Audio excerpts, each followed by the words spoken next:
Hold on to your butts, storm chasers. Here's the man of the hour, the painter extraordinaire, Thunderhead. The man of the hour, indeed. Max von Sydow died, you guys.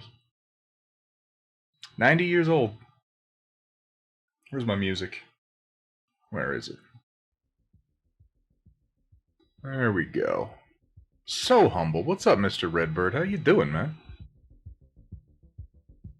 Is it playing? Yeah, it seems to be playing. Ahoy, hoy. What's up, Commissar Iguana? Max von Sydow died. I don't know, usually celebrity deaths don't bother me that much, but it hurts. It hurts saying goodbye to Ming the Merciless.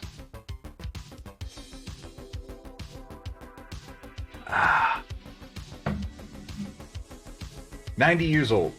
But what a time. What a time to go. Just in the world, you know? Instability. Divisiveness. Bullshit. And then being 90 years old amidst all that. That has to be crazy. Yeah, he went back to Mongo. Fucking Clytus. You know the guy who played Clytus? I don't have the specifics in front of me right now, obviously, but the guy who played Clytus turned out to be like a diddler or something. He got... I don't remember exactly what happened. He either got convicted or accused of diddling somebody. Which is a little sad, because I liked Clytus in the movie. Yeah, R.I.P. Judge Fargo. He took the long walk into the cursed earth to bring justice to the uninitiated. Ah, shit. What am I doing? Oh, you got spring break off? I'm glad to hear that, Redbird. You gonna be coming up for the fest in June? The Festivus for the rest of us?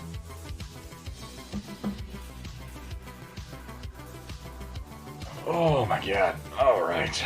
So I'm trying a new camera angle again today. Oh, and I have a new button. I have a new button today thanks to the Peter Wingard. Did something weird happen with Peter Wingard? Like, I don't want to be like, oh, the guy who played Clytus was a child rapist, because I don't remember the specifics. I just remember I came across a story a while back that something unfortunate happened with him.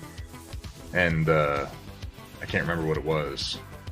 I remember it was questionable on somebody's part, but I always thought that, you know, judging just on the performance, I thought Clytus was cool.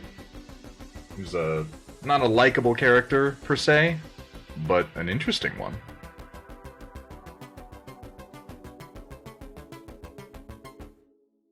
What was I saying? I got a new button, thanks to Kat. I'm gonna try this today. Alright, let me see. So you see that? See that up on the top of the screen there? Turn my headphone volume down. This music's blasting my eardrums out.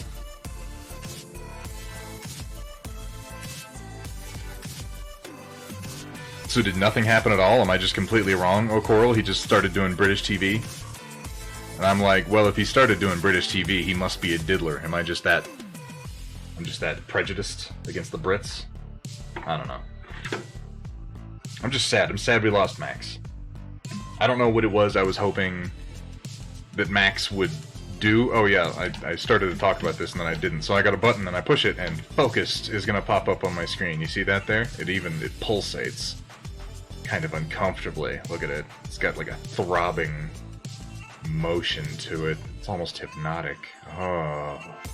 Anyway, when that's up on the screen, in theory, that will be because I am focusing on what I'm doing, so you guys have visual indication, and you know that when that's on the screen, I'm probably not going to see anything that you type. So when that's up, don't write anything that you specifically want me to see, because there's a chance it's going to move past the chat before I get back to it. And then when I stop being focused, I'll push the button and that'll go away.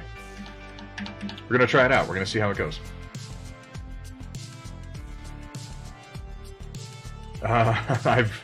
I've given you control over quite enough already. But, I can appreciate your power grab. I can respect that. Yeah! 1 week. Oh, that's the wrong one. I wanted to hit this one. I never thought that I would say this.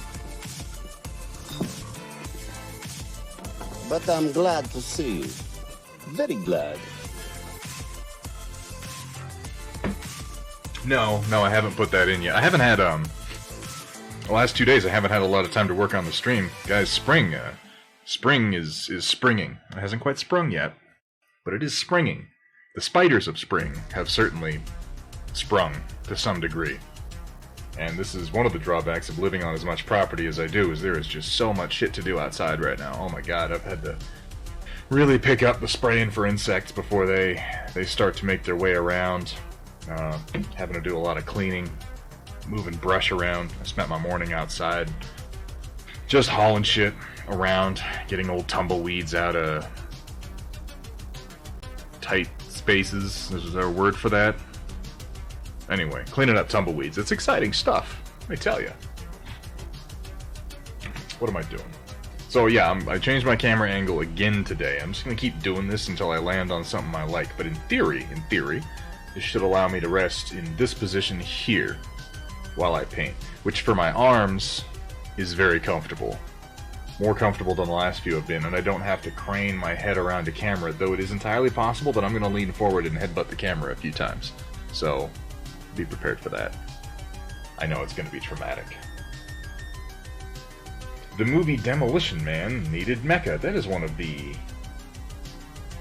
strangest things. Commissar Iguana, that's what it is. And now I feel bad for even... See, that's why I was like, I don't remember the details, so I don't want to say anything, because it could have been something like that, and that's what it was. And now that you say it, I remember it, Commissar Iguana. That he was a closeted homosexual in the 70s, and the cops hit him with gross indecency for something that happened. And it's like... you can't really judge anybody for anything like that back then. Like, who the hell even knows? We don't have a clear picture of it. Yeah, that sounds right. Yeah, it was just the 70s being the 70s. I haven't started painting yet, Ponburn. I mean, I've already smeared my hand with paint, but that's beside the point.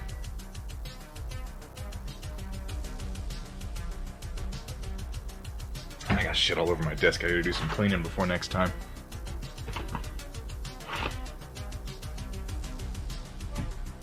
Alright, working on a Thunderbolt today. And I've been doing most of their base color coats with my airbrush. But after the success that I had last time on Gigantes with that commando arm in his hand and just brushing that ink straight on, I wanted to kind of experiment with that a little bit more, so I'm going to be doing some of that today, putting together 4 Crusaders. I like Crusaders. They're goofy. They're one of the only weapons, or rather one of the only mechs I can think of with leg weapons. So here's, what's his name? Kovas. The Thunderbolt for Rampart Company, which only got 3 left. This is one of the 3 that we have left to finish since I got Gecko done. He is probably the mech in the book who has the most description of his paint. I was testing out the colors earlier, and then went pretty heavy on a few spots. But I'm going to do the rest of the blue, and then I'm kind of turning the other into gray. He's, in the Arano Sourcebook, he's probably the mech that they talk about the paint job the most of, and all they say is that it now sports a blue and gray paint job, so that's pretty up in the air. We'll figure it out. New old desk. Gotta clean it up and put a new color of stain on it, so no painting till you get that done. That's good satisfying work, though. Would have been painting a mech, but turns out one of the paints I bought last week doesn't have the dropper needle thing. Oh, well that's lame. I'm excited about this what I've been doing with the sort of glazing the inks on. I've been experimenting with it a little bit more, and it's been working well. I'd like to try it on some figures at a different scale. I think it would actually work really well on a 28mm scale vehicle. Hang on a second, I need to grab a lens cloth. My glasses are all smudged.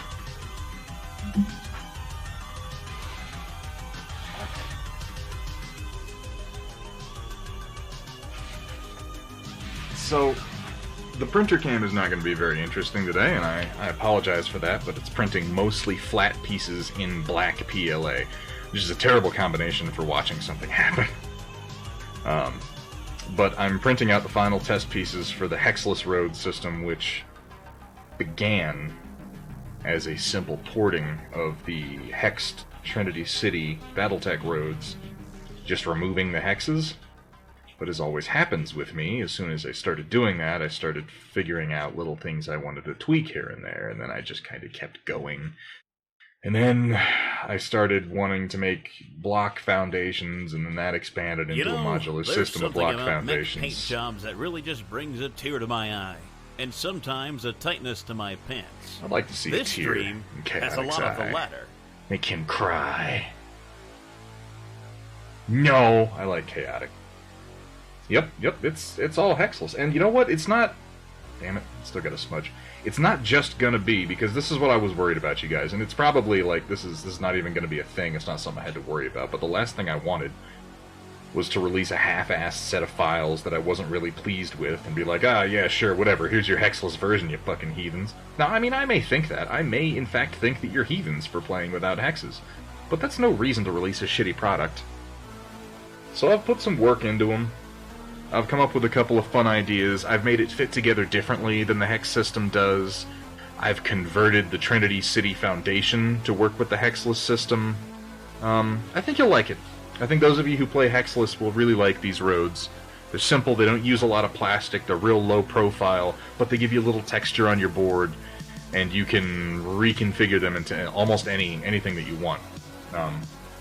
As usual, I'm excited to see what other people wind up doing with them. Went to IWM between classes. Mistakes were made, and then they canceled classes. So, there you go. Yeah, what'd you get?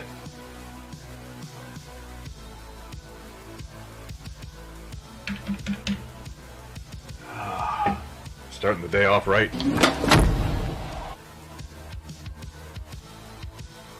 Alright. So I started with some colors on this guy, but as usual, I need to remember to start with the lowest points of the model, which means going back and doing the undercarriage before I go any further, before I do anything dumber than I already have. And I've already got my undercarriage color mixed up decently. I need to add a little bit of black to it, and I think it'll be set. I don't even have to open up the coal black today. That's how prepared I am.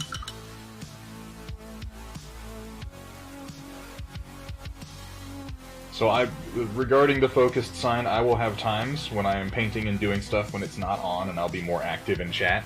I'm just saying, if there is a moment when I'm like, alright, I need to stare at this fucking model for a little while and not look at chat, I'll go ahead and put that button on for you guys. I'll try to remember to. It's new today, so forgive me if I forget that I've got it.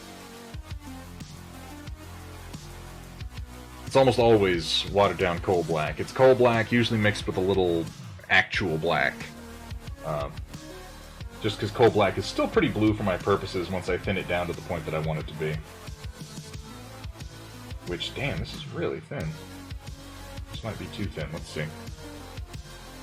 Maybe I do have to mix some up. Yeah, damn, okay, never mind. I'm completely full of shit. I gotta pull out the coal black. It's been sitting in my wet palette just soaking up moisture. So be it. I will learn how to properly maintain a wet palette one day. God only knows what day that will be. How's everybody doing today? You having a good Tuesday? Tuesdays are weird. It's looking like next Tuesday I'm probably going to be streaming Tabletop Simulator, playing Battletech with Play and Win. That should be interesting. Never, huh? Never ever? Not even a little bit?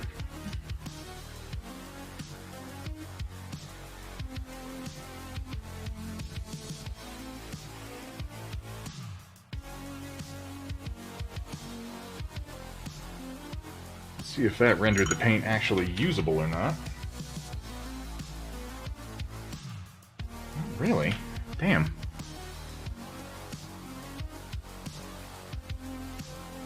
Yeah, it should be a good time, Redbird. I mean, you know how we play. I maintain that some of the best tabletop games I've ever had in my life have been against Play and Win.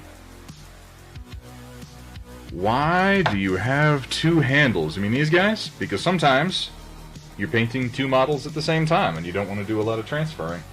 I've actually got more than two handles. Those are just the two you can see.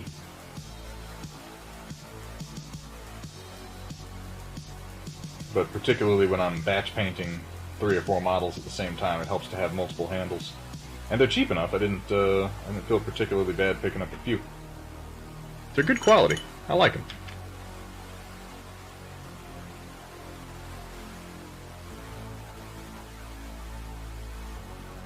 Hey, Vergatarone. What's up, man? Good to see you. This may be more like what I need. Let's try it.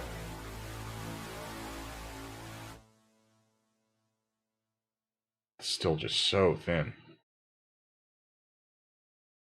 It's thinner than I really want it to be, strictly. Or maybe it's just lighter. Maybe I just need more black and I'll be happy with it.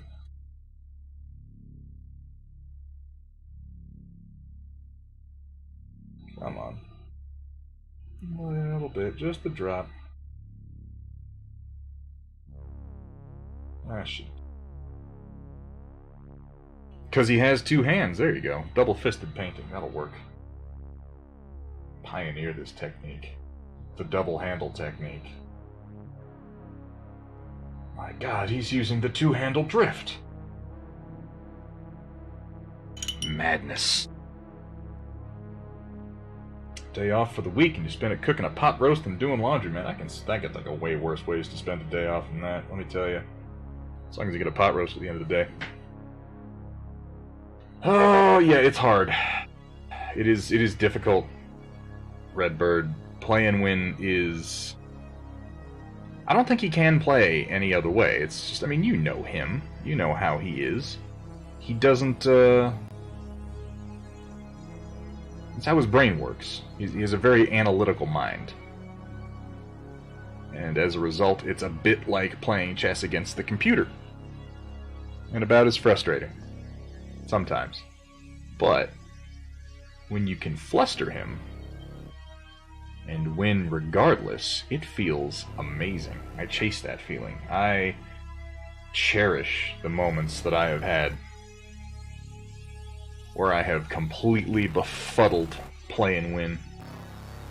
Or irritated him significantly. Actually, I would advise Redbird, if you're ever really frustrated playing against him, try to come up with tactics that fluster him. Do things that he doesn't expect. Use strategies that he can't see the outcome of.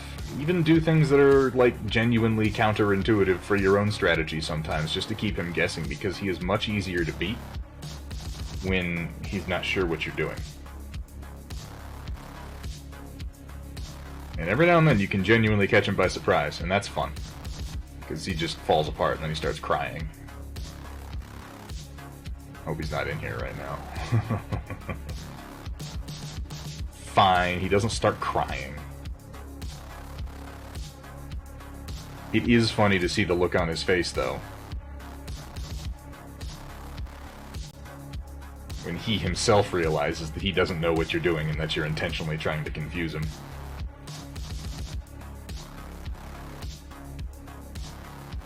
This is a better position, I think. We'll see how it works out today. So, I want to give everybody forewarning, this may not be a full-length stream today. I may need to cut out a little bit early, just because I am trying to do some real early spring yard maintenance right now. And there's a couple things I still need to get done before the sun goes down completely. So we may be looking at like 3 hours. I don't know. We'll wait and see. Maybe I'll put it off till tomorrow. We'll see. I'm good at putting things off until tomorrow. If I had a skill, I had to list my skills on like a stat sheet, that would be one of them. Fucking expert level procrastination. What brand is this mythical Coal Black? The Coal Black Lore Friendly is a P3 paint, which is Privateer Press. And as far as brands I generally like to use, I like Army Painter washes, and I like Reaper Master Series paints. For the most part. Not all the time, strictly, but for the most part. The Reaper Master Series have a great flow to them while still being heavily pigmented enough to go on with just a couple of coats even when it's thinned. At least that's been my experience, and that's kind of why I like it.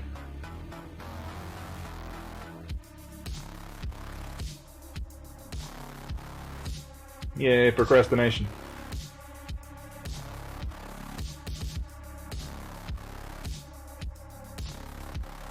Yeah, more people should play Ballsy in BattleTech. Honestly, if I can spend, you know, a long time contemplating every single move, and probably, you know, you'll play optimally if you play that way, if you really think out every move and go over every option in your head, but I don't have as much fun when I play it that way.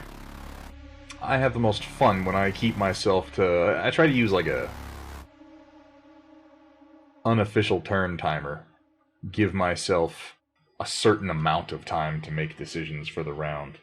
And more than anything, what I try to do is stick. If I have an idea and I start to do it, I do it. I don't go back and change it when I realize that it was stupid. I mean, I do go back and change it when I realize it was stupid sometimes. Anyone who plays with me can confirm. I'm the master of, would you mind if I undid that move? But I try not to. I try to consciously just accept my first instinct. I think it makes you a better player doing it that way too, because you'll develop better instincts, in theory. Isn't necessarily true. You can do it!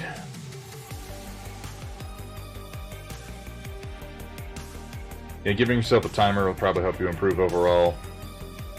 You are correct, Redbird. Though technically, they can take as much time as they want to think anyway. But, you know, if you can subtly pressure them into not doing that, that might work out to your benefit.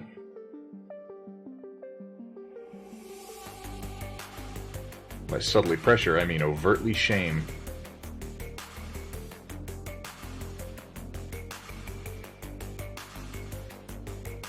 Oh, I'm getting all my Discord notifications at once right now.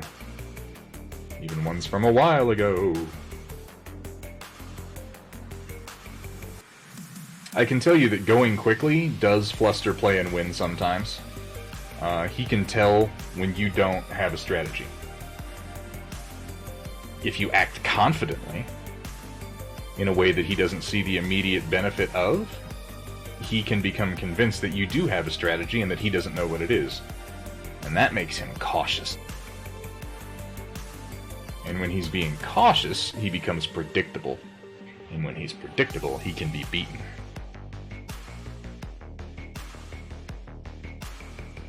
What's going on, WJ?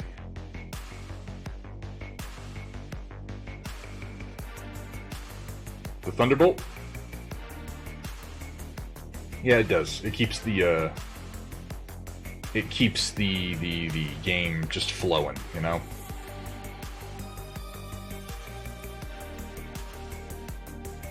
And it's more important that a game, particularly with a game like BattleTech, where anything can go wrong at any moment, like catastrophically, it's really more important that the game flow and be fun than that you win.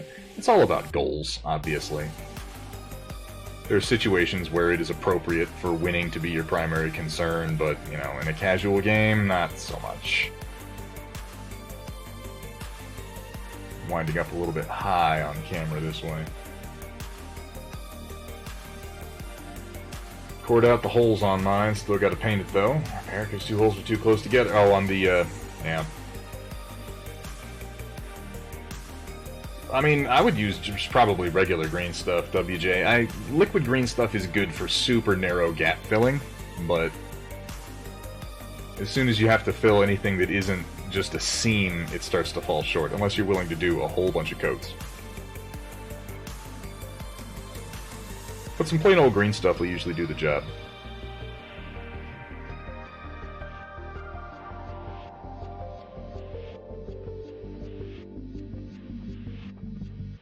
Yeah, the holes on your LRM, I figured.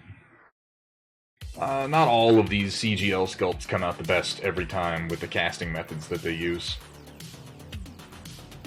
Swarm the Atlas. Knowing how to move based on initiative is a big thing off. Yeah. Knowing when to use initiative is an important skill in BattleTech, and honestly, it's something that I can't use well against play and win, because what initiative you have and the order that you activate your units in was a massively important part of the game Rune Wars, which we played quite a lot of. It was worth it in that game to take whole units whose sole purpose was to eat up an activation. Or in the beginning of the game to stall deployment. And he knows how to use those tactics alarmingly well. Generally speaking, I couldn't get deployment advantage on him when we played Rune Wars. He knew I was trying to do it, and he took steps to prevent it, and it generally worked. Play and Win is a meticulous and analytical player. But as a result, when I do stomp him into the dirt, I feel really good about it, and I can gloat endlessly because I feel that I have earned a particular victory over him.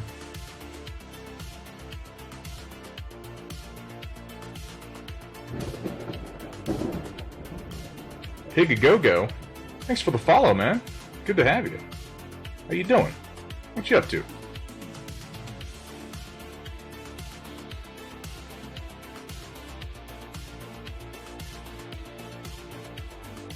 Well, you can beat him in Magic, huh? Yeah, I think that games with more of an element of randomization to them, you're generally going to stand a better chance. Because if he has control over the variables, he is going to take control over the variables, and when he has taken control over the variables, he's going to beat you. He's going to beat you with him. He's going to take him and turn him into a bat, and he's going to beat you over the fucking head with him. Because that's how his mind works. That's why I love playing him.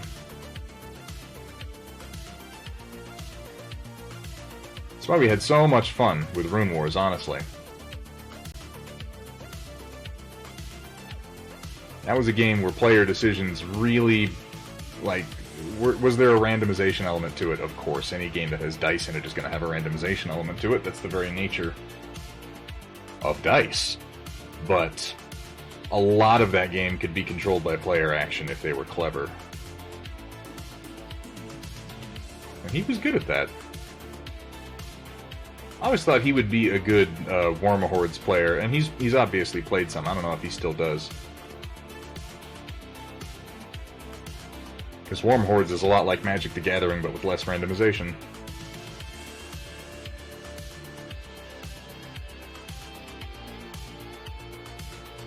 Three stock Chargers and a Grand Titan. Woo! That's a party. Just the highlights. There's going to be blue here, blue on the shoulders, blue on the knees, probably blue on this portion here, around the LRM, maybe some on the arms. Most of it's going to be kind of a dull gray, though. This is what I'm thinking so far, anyhow. We'll see how it comes out. Just gonna kind of make it up. I'll just make it up as I go. What's the harm?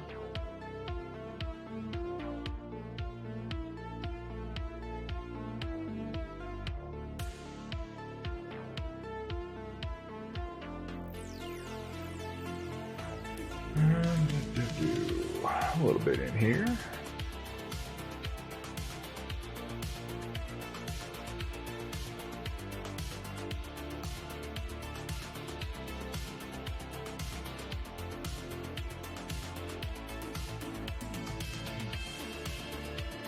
I don't know how the hell I'm gonna paint. I don't know how anybody paints the cockpit on the Thunderbolt. Look at this bullshit. Look at it. It's nonsense. Like, I mean, I get it. There's a lot of work involved in coming up with these sculpts in the first place and in conceptualizing. I'm not sure what I'm going to go with for the cockpit yet, Pawn Burn, though red would probably be a good choice.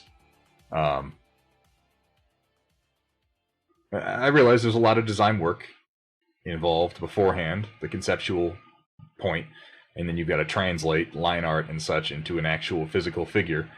I would just say, if anybody who does this sort of work is watching, in the case of cockpits like the Thunderbolts, you as an artist have the opportunity to not fucking do this to me. You do. When you're designing the figure, and then the people who do the 3D modeling, you have another opportunity to look at what the artist did and go, this is fucking stupid, and do something else. And this is an example of a time when you should have utilized some discretion and not done this, because look at it. And look, there's like a main window here, and it's all of maybe 2.5 millimeters long, and then there's like a side window over here. What the hell can I do with that?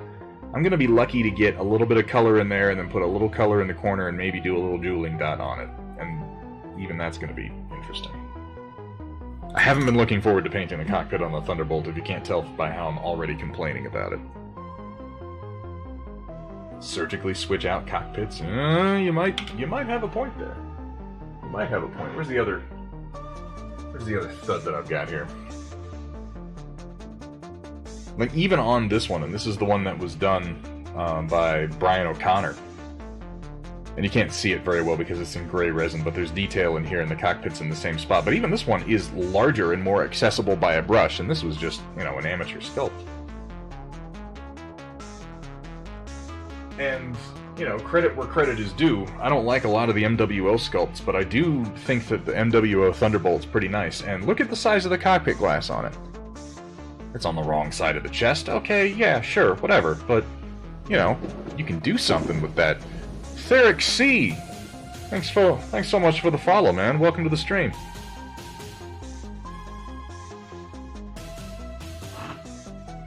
So I'm just not gonna think about the cockpit for a little while until we get there. I kept looping. What was I looping? What kind of time loop was I caught in? Yeah, a lot of people do. A lot of people get stuck on,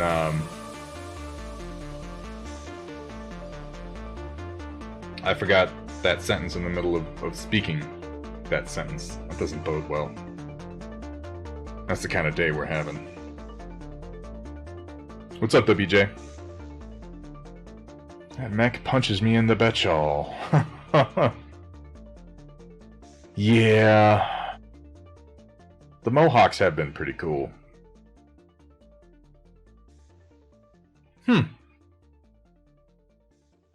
That's odd. That's odd, JT. Is anybody else experiencing that, or is that just him? You might need to refresh or something, bro.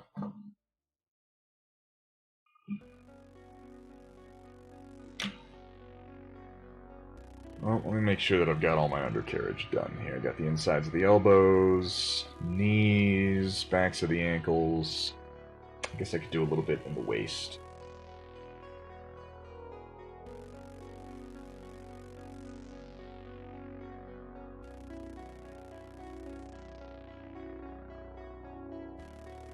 A little bit in there. I've already done there. Done there. Done the armpits. Done the exhaust. I think that's all I want to do with this color. Done the weapons. All bajillion of them, including the fucking machine guns that result in his death 90% of the time.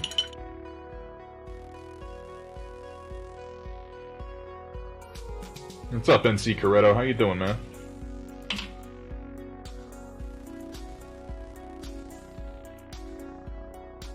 What's that, Crisalo? Yeah, we got the Thunderbolt 5S. I think this is the 5S, isn't it? The 5SE is the one that doesn't have the SRMs, but it does have jump jets, right? I think that's right. It's, I think, probably the better version, but for the sake of Rampart Company, they stuck me with the 5S, so no jump jets for us. It dumps the MGs too. I don't hate the MGs. I don't think the problem with a Thunderbolt is the MGs. I think the problem with MGs is that their ammo explodes at all. And personally, what theme we're doing, all it says in the book is blue and gray. So blue and gray, we're kind of working with that, and we'll figure it out as we go. I actually like MGs. The only thing I don't like about MGs is that their ammunition explodes, which, as I was saying, doesn't make any goddamn sense. Like, really, it makes no sense at all. What's up, Eclipse? Good to see you. I personally house rule that machine gun ammo doesn't explode, because that sucks and is dumb. It just is. Machine gun ammunition, bullets, like, really? What, are they loaded with fucking nitroglycerin? I mean, it already doesn't make sense that even LRM ammo explodes. Like, modern warheads are more advanced than that. But I'm willing to sort of waive that in the case of LRM, SRM, and even autocannon rounds, because I'm like, whatever, it's a game mechanic. But machine guns, it makes the weapon unusable, whereas it doesn't make autocannons, LRMs, or SRMs necessarily unusable, at least in the case of an SRM or an LRM launcher. If I've got enough tubes, I can usually actually fire enough missiles that the resulting explosion won't kill me, as long as it happens at the end of a reasonable engagement. I mean, through armor criticals still happen, but in the case of a machine gun, the only answer I've come up with while sticking to the vanilla rules is saying, well, I'm going into battle with like 1/10 of my machine gun ammo load, and even then, you're not going to use it much, but at least if it blows up, it's not going to kill you. I mean, MG bullets aren't the same as missiles? My god, that's crazy. Yeah, see, Dark Fox, I can see that. If you heated it up enough... Okay. But even then there's a question of would that destroy the mech?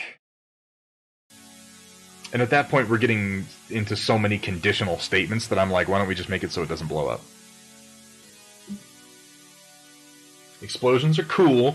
Giant robots blowing up is even cooler. Don't get me wrong, I love ammo explosions. I've killed more Thunderbolts and Zeuses through ammo explosions than I can even fucking count.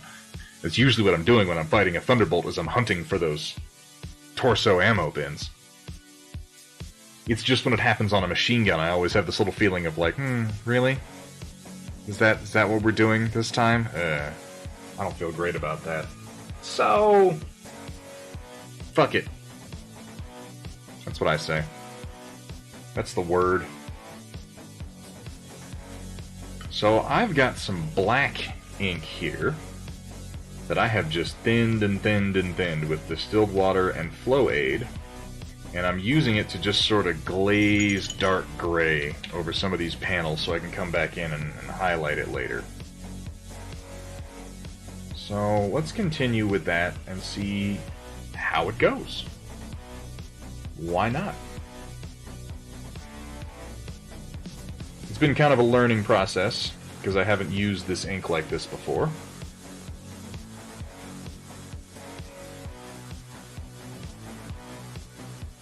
But it seems to work pretty well. And it takes long enough to dry that I'm usually able to come back and correct any mistakes that I might make. Which I'm a fan of. Being able to fix all the dumb shit that I do. If only that were true in the rest of my life. I think I want to make that plate blue. Yeah, I do.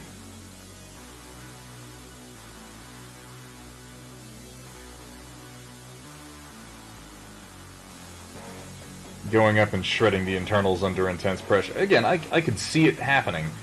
My problem with it is just... there's so much MG ammo, and it does so much damage that it makes machine guns into more of a liability than they're actually worth. And I don't like that. I'd like to use machine guns, that would be nice.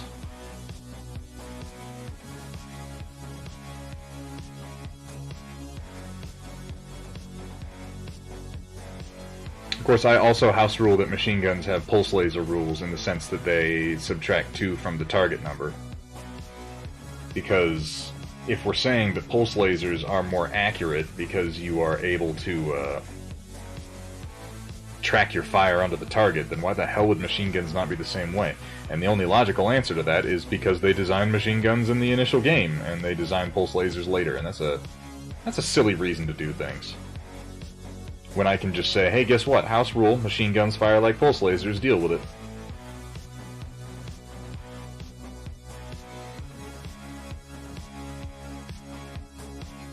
It makes machine guns more useful, certainly, because you get up in somebody's grill, you can really mess them up.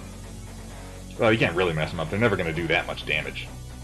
But I'm not a huge fan of the damage burst rules that they give you in TAC Ops. I know it's a way to kind of upgrade machine guns, but it feels silly to me, compared to just giving it the pulse laser rules. Decent PLA for the Ender 3 Pro. I use, right now, what brand is this? Inland brand filament. I'm able to pick it up cheap at Micro Center, which is nice, being able to physically go to a store and buy some. And it's printed really well for me, for a while. Which rule's that, NC Corretto? People have complained about every rule, to be fair. Yeah, see, Kursala, and when you make them like pulse lasers, I do use them.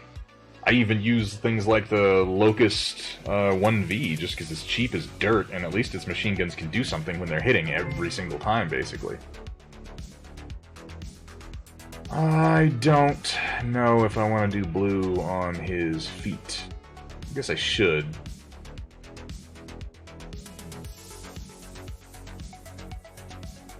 At least on part of his feet, he should have some blue, since it's the only color he's going to be rocking other than gray. But I don't know if I want his whole foot to be blue. So maybe black there, blue there, or blue there.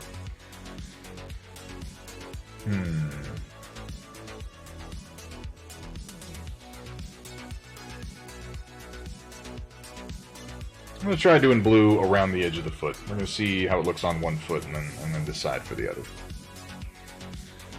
Why not, I say.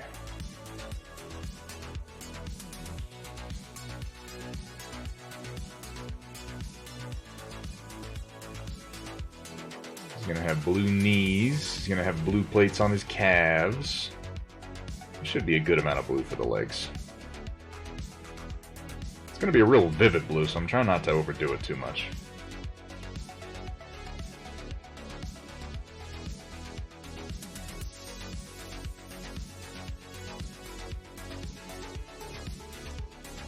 Yeah, 2 damage for 0 heat. It's nice. Oh, nobody's complained about the House MG rule so far, NC Corretto. It doesn't really make machine guns, like, good. It just makes them not terrible, which I think is a reasonable lateral move. I feel like most weapons should at least have one scenario in which you think to yourself, gee whiz, I'd like to have this weapon, and machine guns kind of don't. People look at machine guns in classic BattleTech as raw liability because the first thought is, okay, so I've got machine gun ammo, which means I'm going to explode.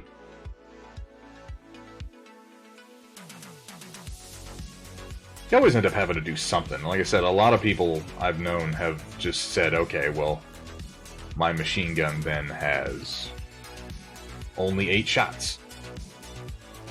Which, okay, but why don't we just fix the weapon instead if we're already fudging things, you know?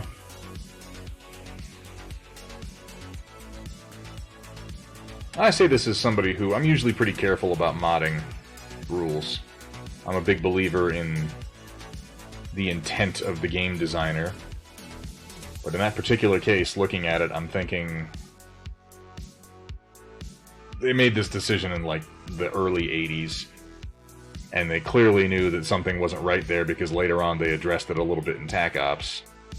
So, no harm. And so far it hasn't resulted in any unstoppable machine gun mechs, so how bad could it be?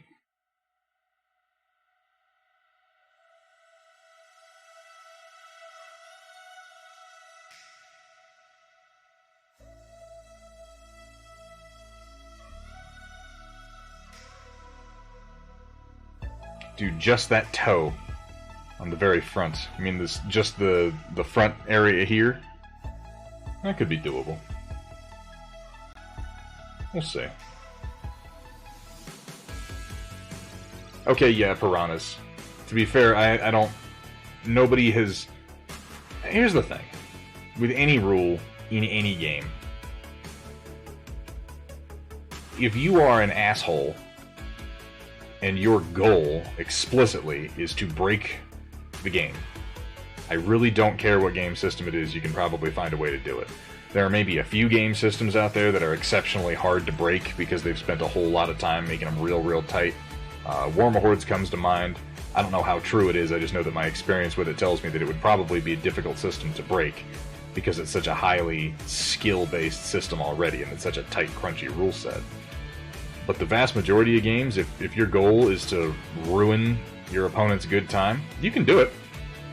It's absolutely possible. Probably wouldn't even be that difficult to pull off. But, you know, don't. Like, why would you do that? Stop it. Head, shoulders, knees, and toes. There you go.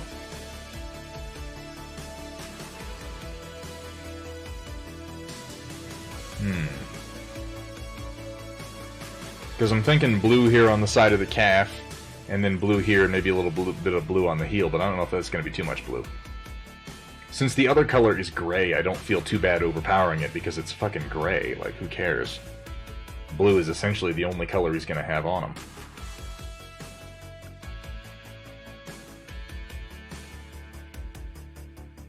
I'll probably do these thigh plates blue too, the upper parts of the hips.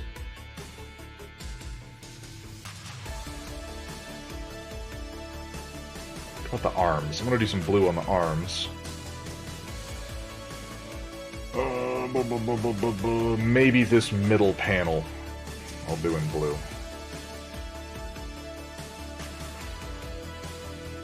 Or you know what I could do? I could do this panel and this panel in blue, and then the weapon a little bit in blue, and the middle panel gray. This blue that I'm using, Pigagogo, is a watered down. This is something I've been doing lately, is using these inks that I got and sort of glazing the color on using some pre-shading. Where is it? This is Dr. P.H. Martin's True Blue acrylic ink. And I'm going to do it a little bit thinner on his other parts. It went on pretty thick on these two parts that I did here, because I wasn't thinning it enough, I don't think. Min-maxing is generally bad times for everyone, but the Munchkin employing the tactic. Dave, you're absolutely correct. Do the knuckles in blue, huh? You think like right here? What if I do this gray and this blue and this blue? And then we get like a stripey effect, maybe? I don't know. I like the knuckles in blue, though. That's a cool idea. I will pawn burn. It's not like we're trying to get inside the Zenith appreciating is so hot right now. That Hansel, he's so hot right now. It is. It's all the rage. I was doing it before it was cool. Probably.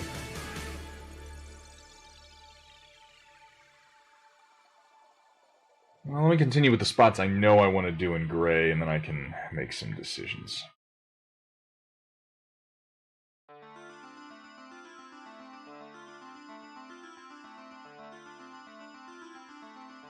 Because the shoulders are definitely going to be blue. So the biceps should definitely be in gray.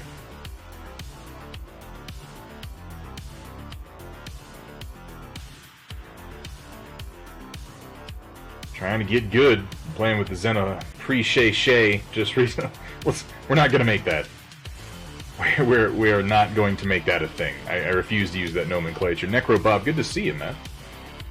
Music is a little loud? You know, I believe that. My music level's never just right.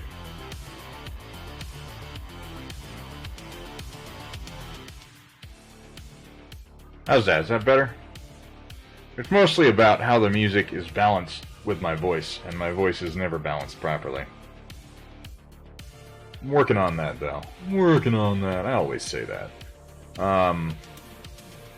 Chaotic Harmony is going to be giving me some help on that front. He does audio engineering, and I do not, so I welcome his assistance.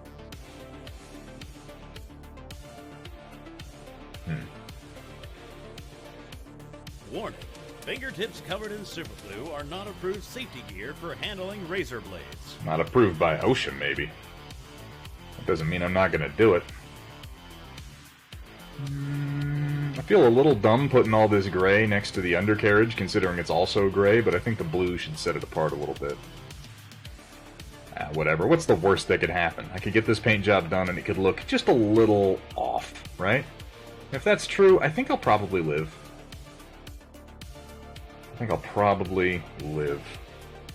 And yeah, Colonel Matthew Steiner, it's an interesting technique. It definitely takes some practice. I'm not going to sit here and pretend that I'm great at it. I've been doing it for a while. I'm better than I was when I started, I can tell you that much.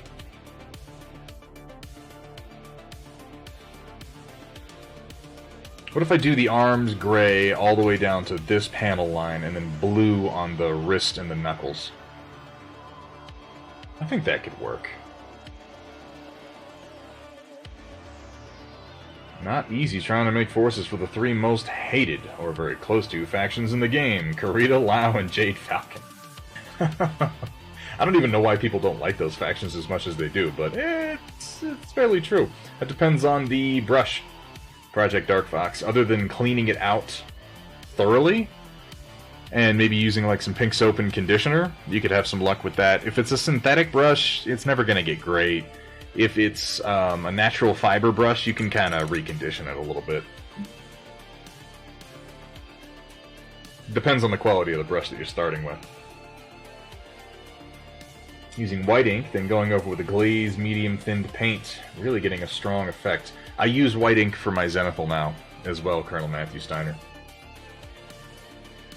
With the Japanese samurai armor influence on the shoulder pads. For Gadarung, I appreciate the compliments, man. You give me some fantastic sculpts to work with, though. Like, really, I like this Thunderbolt, but of the sculpts that are official at this point, it's among my least favorite. Not as enthusiastic about this figure as I was about, say, that Oscout that I was painting. Only faction that's more hated is Smoke Jaguar. Maybe the word of Blake. Well, I mean, you picked a bunch of bastard factions. A bunch of factions that are, like, written specifically to kind of be dickbags in the lore. What are you gonna do? You have to embrace it. You have to embrace the hatred that others feel for you. Make it into armor.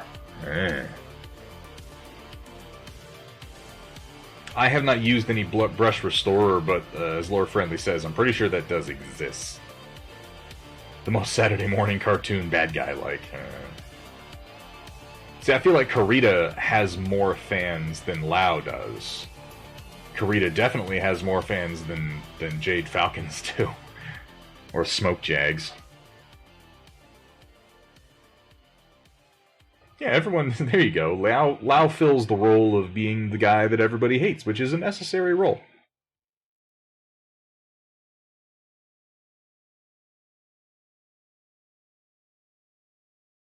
May not be a pleasant role, but without it, where would we be, you know?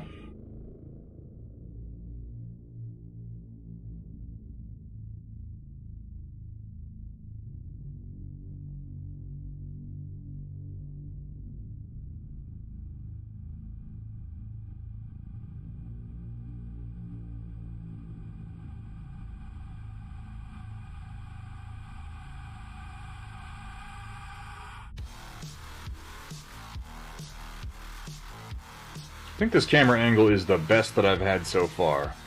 I mean, you guys be the judge. You tell me. You're watching it more than I am, obviously, but I feel like I'm fighting it less than I fought my other camera angles. Of course, I've only been doing it for, like, what, a whole hour? Obviously, I can comment on the quality of this after 1 hour. Actually, I legitimately can, because I'm, as I said, not fighting my camera right now. At least not too much.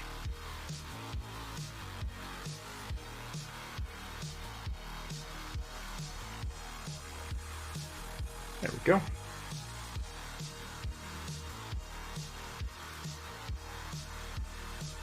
Playing Novacat. Conflicted relationship with Kurita. We'd be in a game with nuance and realism, which sounds like a horrid time. Lore Friendly, you have a good point. You have a good point. We have to remember that at the end of the day, if the story is not facilitating fun and bullshitty stories, then what the hell is the point of it?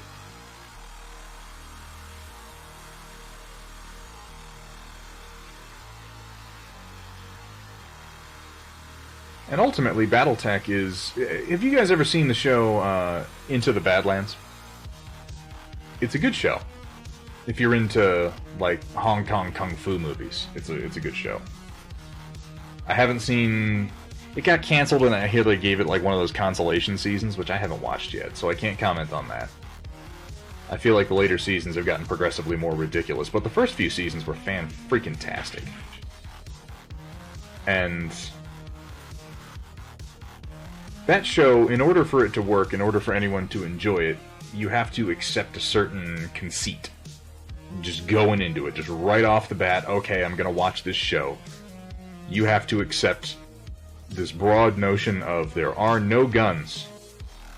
And you immediately start thinking, wait, hold on, that doesn't make any sense. What about the guys, like in their garage, who would be building, and the show goes, shut the hell up, there are no fucking guns. And you're like... But people wouldn't just give up their guns, and the show goes, no, seriously, shut the hell up. There are no guns and everyone uses Kung Fu. And eventually you're like, oh, okay, fine. There are no guns and everyone uses Kung Fu. And once you can accept that in its entirety, you will enjoy it. Because the point of the show is that Daniel Wu is going to Kung Fu the shit out of a bunch of dudes dressed like they're in the latest steampunk novella. And nobody can use guns, and that's why it makes sense that he can do that to people. And like I said, once you accept that, it's very enjoyable to watch. It's fantastically choreographed and great fun. It's ridiculous nonsense from the very get-go. But my point being, BattleTech is what happens when cots discover Brown. Yeah. BattleTech is very similar to that in the sense that before we get into any of the story or particulars of BattleTech, you need to just accept that someone in this fictional universe said, you know what we should do is we should build big bipedal war machines. And contrary to all logic, he was not slapped in the face and fired immediately, but rather his employer said, you know, that's a good idea. And then they built it. And then it worked. Somehow. And then they made more of them. And then they became like the premier battle weapon in the galaxy. And none of that makes any sense. Not even the tiniest little bit. But you throw that out and you know what it is it's fucking fun. Oh my god. Vergaderung. Vergaderung is going to be the first of the Storm Chaser mercenaries. Alright, you're going on the list, man. You're going to be the first one to get done. I'm not going to do you the disservice of making you the test model. There's going to be a test model painted before you, but I'm doing that so that yours ends up looking good. What does that mean? Lore-friendly, we decided a little while ago that we could come up with some paint schemes for mechs for a mercenary company based on the stream. On me. On my ego. Called the Storm Chaser Mercenary Company. And I figure, you know, you get some channel points and redeem them, and we will make you a mech. You'll be given a list of mechs to pick from that will fit into a lance, and you can choose what mech you want to drive. You could give it some little quirks, you know? Pick something that makes it special, maybe give it a little story. Pick some colors to go on it. Not the overall color scheme, we're going to try to keep it coherent. But, you know, if you like little details here and there, if you've got some ideas, I'll paint it for you. And if we keep this up, we will have an interesting, or a reasonable number of mechs that can actually be played with that represent the viewers, which I think is a fun time. And then we decided to do the same thing for those players who like clan mechs, which, by the way, is about the only thing that's going to get me painting clan mechs, for Clan Thunderskunk. So if you are more of a clan player, you can redeem the 25,000 to join Clan Thunderskunk instead of the Storm Chasers, and then we'll have the Storm Chasers and Clan Thunderskunk beat the shit out of each other, and that sounds like a good time to me.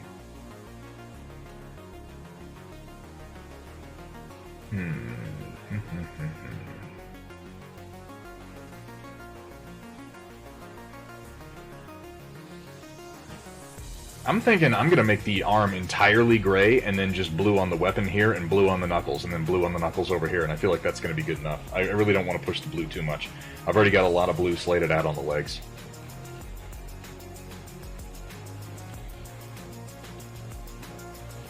There's nothing wrong with going heavy on the gray. It's supposed to be a clandestine operations mech, right? Too many bright colors don't make sense, I say, as I paint mechs with bright fucking yellow on them. I pay attention to logic and sense only when it allows me to do what I already want to do. Like in this case, when I'm like, it doesn't make sense to paint a bunch of blue. Whereas, if I wanted to paint blue, I'd be like, it doesn't matter what makes sense, I'm just going to paint some blue. So, you know, welcome to the self-affirming circular logic of my painting.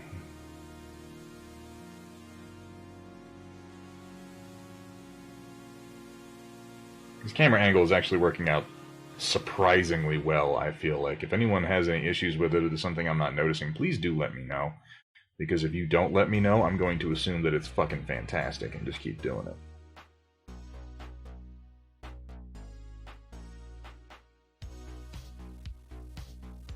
Because it's certainly comfortable. And comfortable is the one thing that most of my previous camera angles have not been.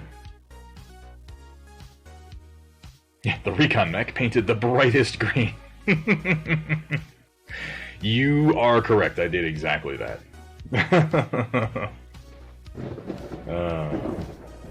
Hey, Cat Ion with the 2-month streak. You fucking better. You're my mod. I mean, no, thank you so much. That's really thoughtful of you. What's up, Cat? Good to see you. Unless she's not in the stream and she just did that from, like, her dashboard. In which case, talk all the shit you can before she gets here, guys.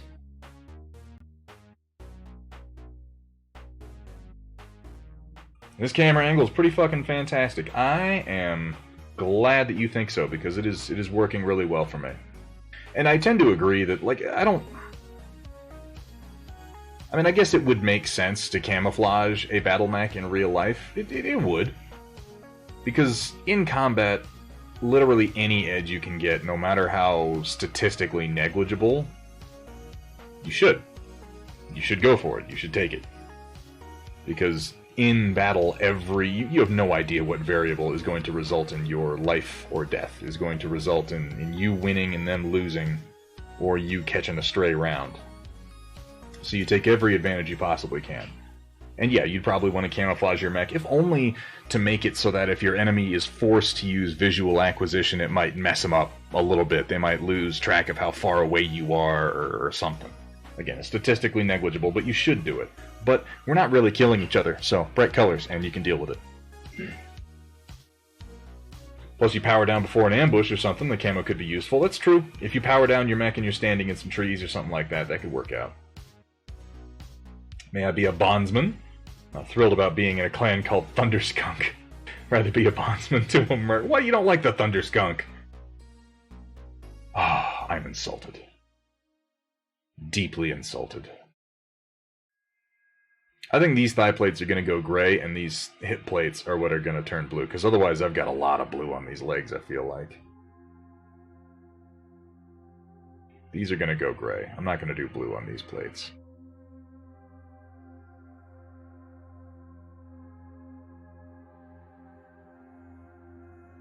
I could have one fucking mech in this whole company that's fairly darkly colored. How about that?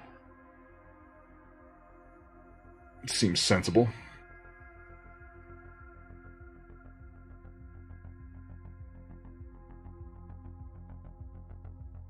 Yeah.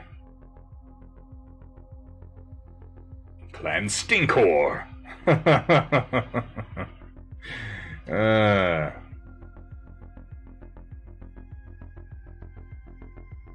I mean, the Thunderskunk is a deadly and wily foe. I should know, I've contended with it, unfortunately.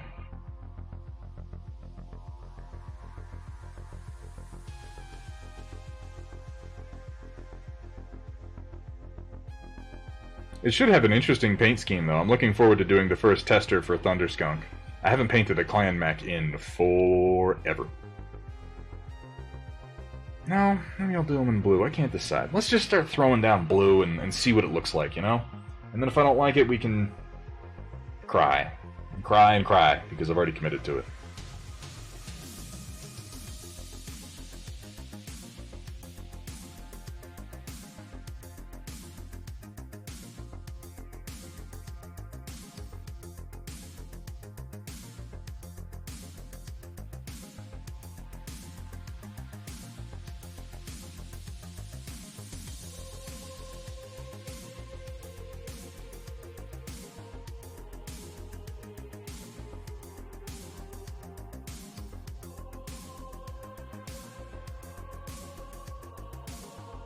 There we go. Pull that out a little bit. And then probably blue there and blue there. And gray around the actual edge.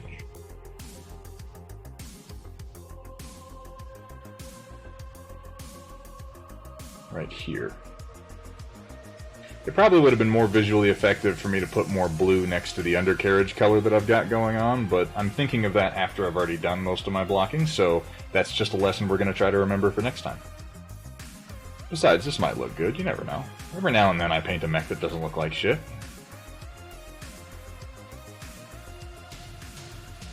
And I'll do blue there and blue there, that should be interesting. And then probably blue up the back and across the head. I'm going to try to go a little less vivid on this blue. So let's see how that works out. How about using a second darker shade of blue for accent? That's possible. That's certainly possible. I've got a nautical blue. If I decide to do that, I can come back in later and go over the previous blue, though.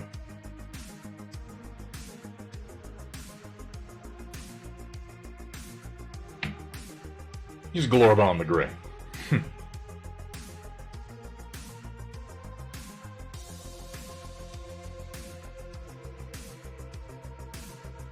It is very true that skunks don't just stink all the time. In fact, you can just not notice them for long periods of time. And then they do this funny little thing where they stamp their feet, and they sort of rock back and forth, and they hiss at you. And then they aim their horrible, horrible anus at you. And,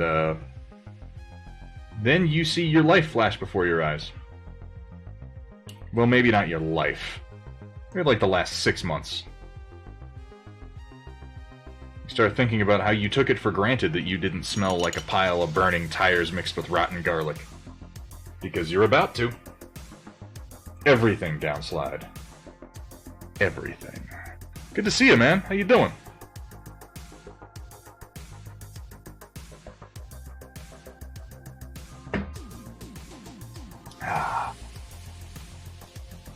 I've been rambling about how I'm not sure what I want to do with this mech even as I continue to paint it. We'll land on something eventually.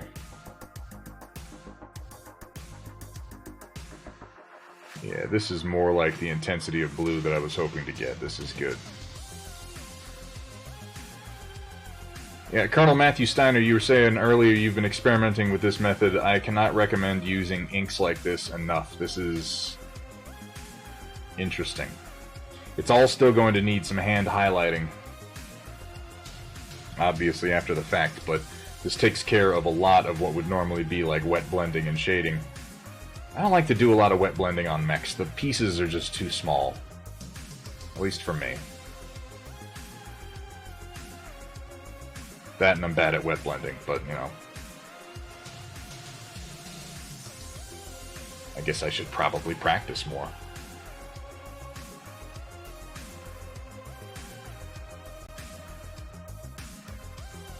What is this that you're doing? What is this? Painting these robots. Why does Cat have this accent? Why? We do not know. We do not know, and yet I continue to speak like this. It is ridiculous.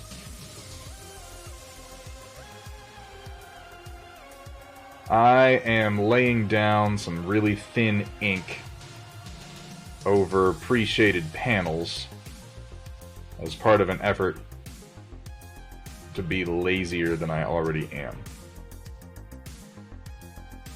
That's what's going on.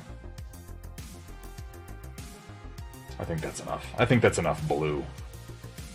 And then I'll go up to the hips. I am glazing with ink. That is accurate. It's like painting, but not. What is that there? Is that something that is physically stuck to the model? Because I don't like that.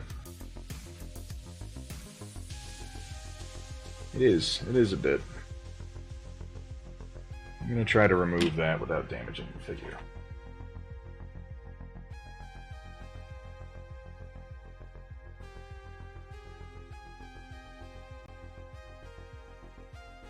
There we go. A little bit of debris removed now. I think if I just come in here, because I've got a lot of moisture, I could just touch up this blue and let it distribute itself kind of naturally.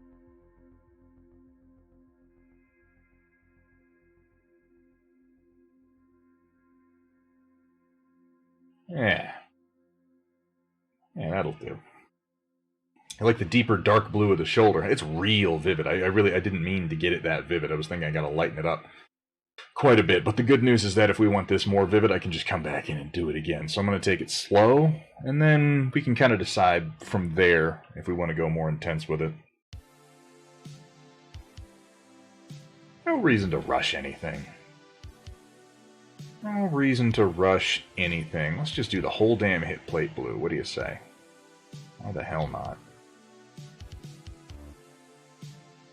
I really am liking these inks. This is, between the Reaper paints that I just picked up and these Dr. P.H. Martin's inks, I am I'm feeling pretty good about some of these recent techniques. I want to try it on something larger, but I'm not sure what yet.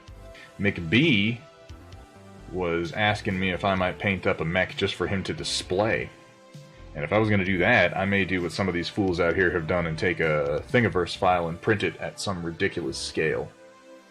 Paint like a 28mm scale mech, that could be interesting.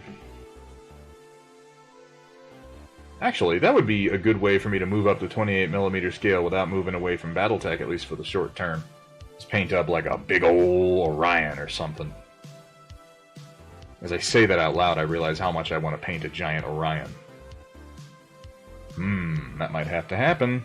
That might have to happen, you guys. What's going on, Camo Specs? Making you have to pick, huh? You can hang out over at Next Level Painting. That's okay, I won't cry too much. At least not that I'll tell you about. I'll just cry silently. In a closet. And then resent you. But again, silently. The resentment will be silent. So you won't really have to worry about it, but you'll know it's happening.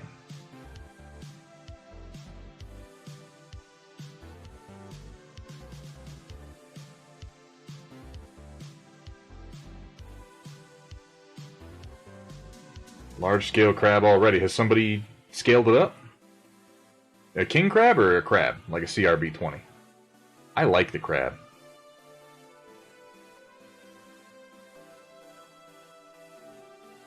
I mean, I think everybody likes the MWO version of the crab and the king crab. They were... As much as I don't like some of the sculpts that they did for MWO, some of the updates they did, those two in particular were fantastic. And necessary. The old ones looked downright goofy.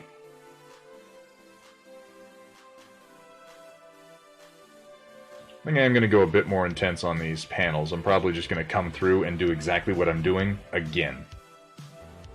Rather than try to get maximum intensity with one pass.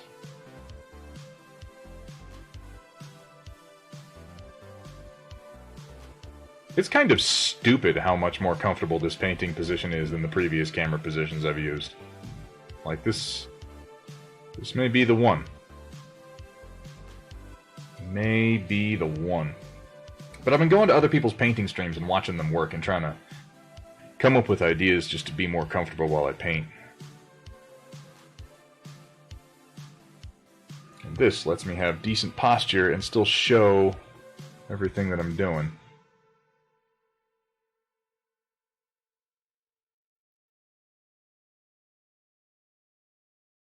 So like even that's a bit more intense, and I'm just putting it on thicker than I did on this foot.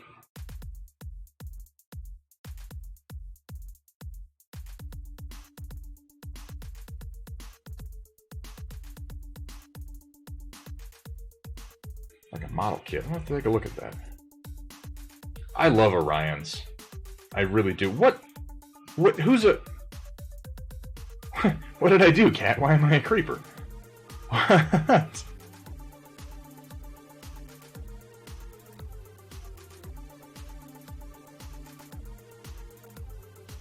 I mean, I realize I'm a creepy guy.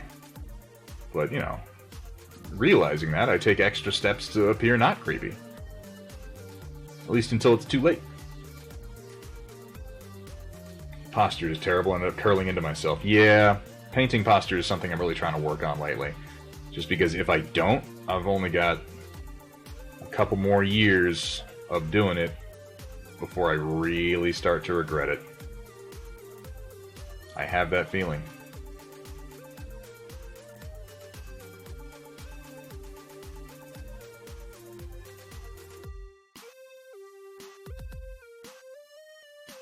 I really don't want to be hunched over a painting desk one day thinking to myself, man, if only I'd sat up straight. If only I'd sat up straight, I wouldn't be a fucking hunchback today.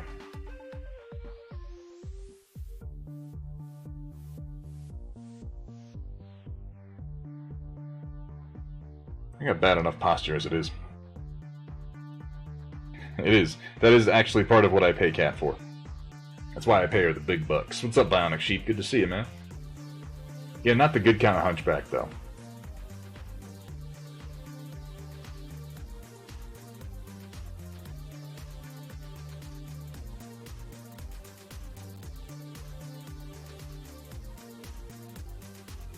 feel like a bit more intensity is going to pay off on these, so I'm going to go ahead and give them a second coat.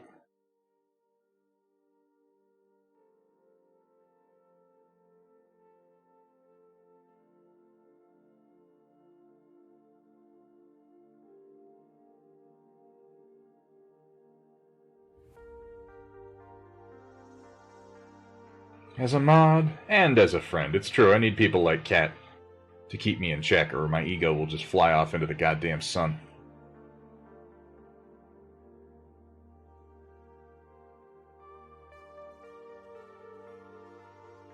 To remind me of where I come from, where I've been, who I am.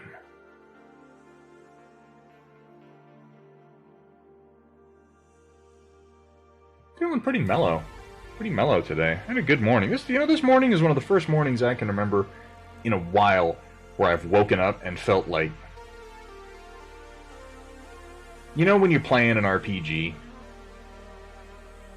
and your tiredness bar hits maximum tiredness. You're like, oh no, I gotta rest, and you hit the button, and your character starts to sleep, and the timer ticks down. And usually when the timer gets done ticking down, there'll be a little message that pops up, and it says something to the effect of, you feel well rested. Ah, how refreshed you are. That never happens in real life. That may be the most unrealistic thing in fantasy RPGs that I play that otherwise have dragons in them. That is the one thing that I would take issue with. But this morning I woke up and I felt pretty good. Pretty decent, pretty refreshed, with a fair amount of energy, and then I went outside and I spent all of it, like, hauling rocks out of the garden. How foolish of me. Always be a hunchback in my eyes. I'm glad you like him, OTR Wolf Dog. I'm really enjoying how they're going down. The whole thing looks a little messy right now, but I think once I can get some highlights put down, it'll start to come together pretty nicely.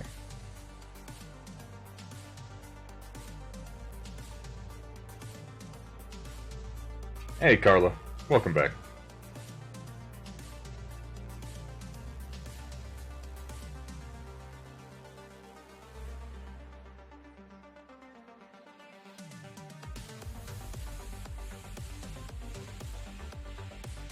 They don't, like, these inks definitely take some practice, and I wouldn't say that I'm an expert with them yet by any stretch of the imagination, but with just a little bit of effort, I've managed to make them work pretty well. And I am genuinely a fan of any painting technique that lets me paint lazier. How's that print going? That's still going okay.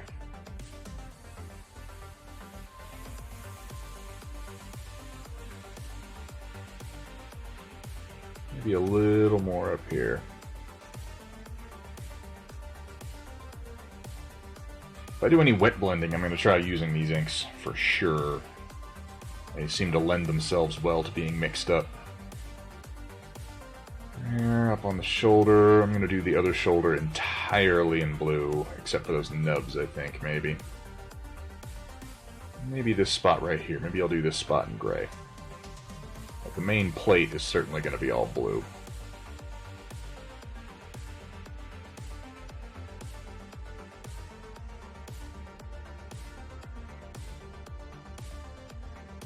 Lug bolts broke off. Yeah, that's a fucked wheel. That sucks. Sorry to hear somebody's going through that today.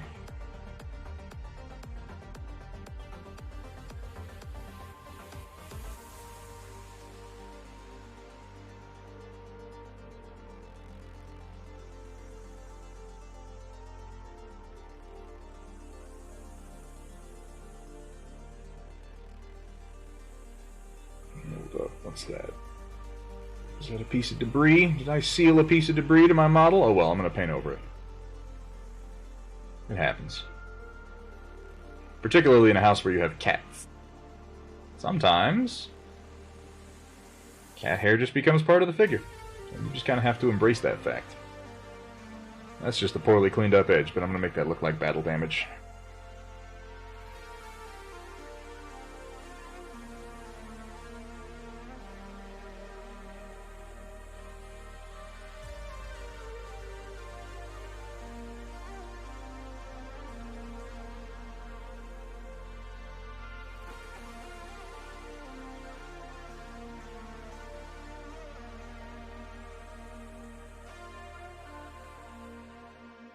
I've got this button. I should try using it. Here, let's do this for a minute. Boop.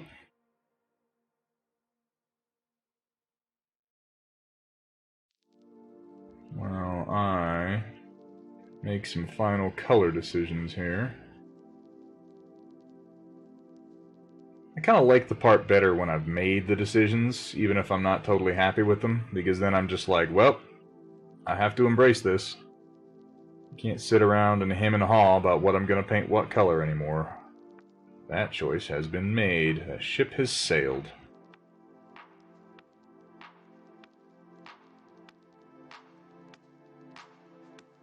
I kind of like this two-tone, though. I'm in favor of that. Though I'm going to do the lugs in blue.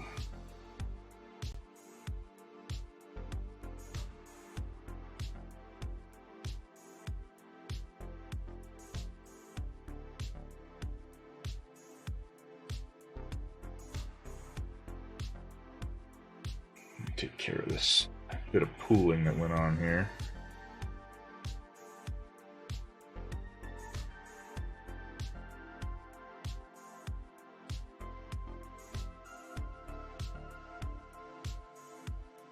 Move this down here a little. The other thing I like about these inks is that you mix it with a little bit of flow aid, and that has a drying retarder just built right into it usually.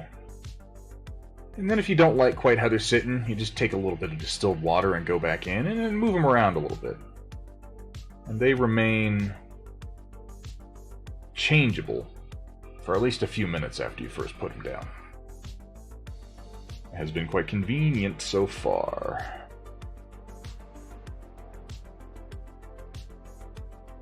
I want to do this whole band in blue.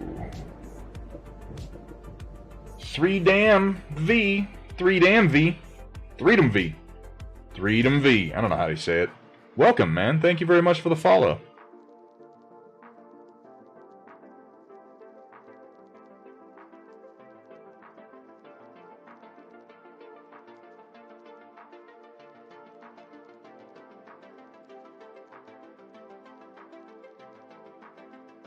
I'll probably just do a few coats on this instead of trying to do one big crazy thick one.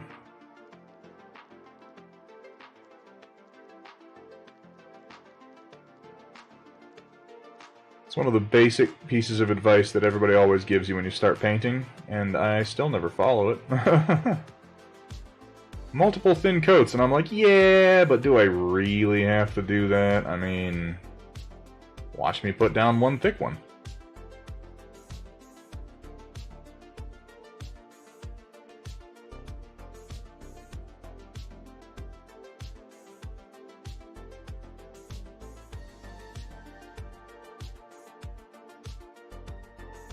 And then this rear rim here.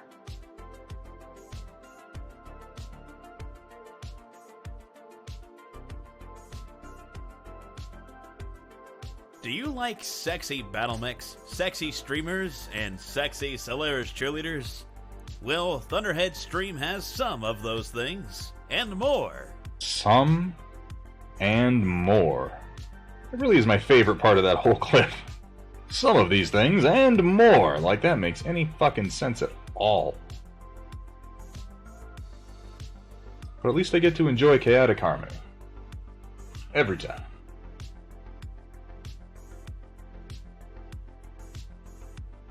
Chaotic Harmony, who has been streaming more and more painting, which pleases me greatly. We've got some painting supplies headed his way.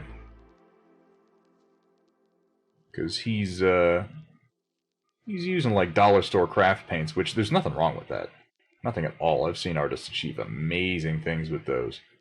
But for someone who's not as experienced, I find that I mean, obviously it's helpful if you're not fighting your tools, you know? It is a poor craftsman who blames his tools, but that is not to say that bad tools can't suck ass. I think that's the other part of that traditional saying.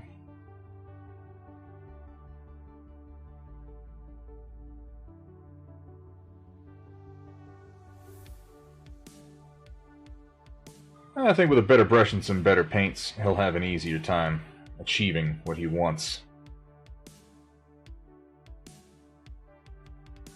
Alright, so now the whole damn head, huh? Okay. Here we go. Wish me luck.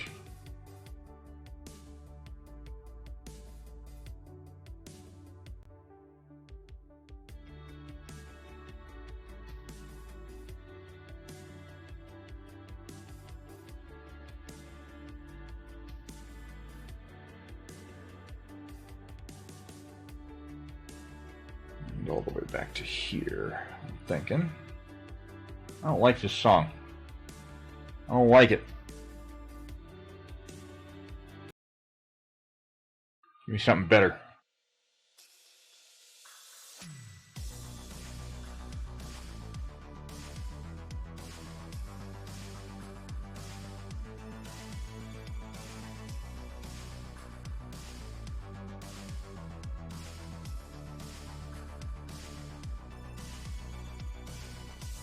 Somebody said earlier, and I've noticed the same thing, because of the cockpit on this Thunderbolt, a lot of people wind up painting what is supposed to be the hatch on top of his head as if it were the cockpit glass.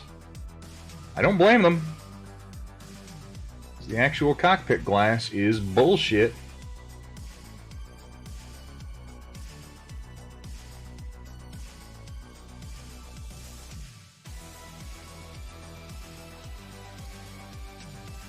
Coming together okay.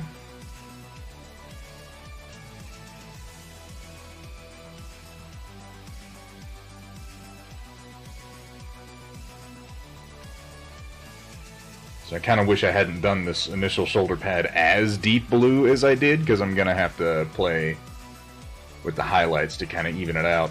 And I like this blue a little bit more. I want to make it a little bit more intense, but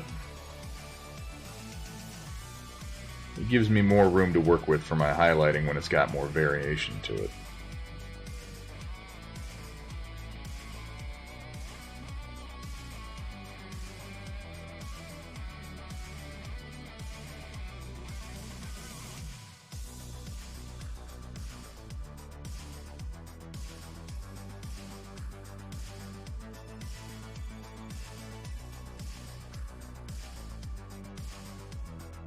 A little bit of water in here.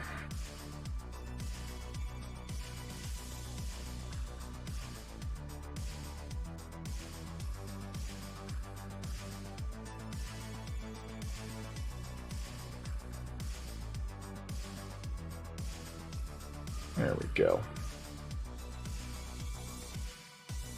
Get it in the crevices where it belongs. Definitely helps to use more on the dark areas.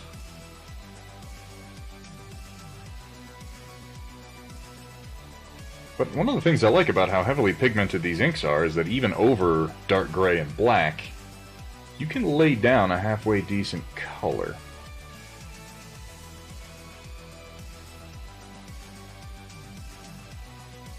There we go. I'm feeling pretty good about most of this blue, both location and intensity.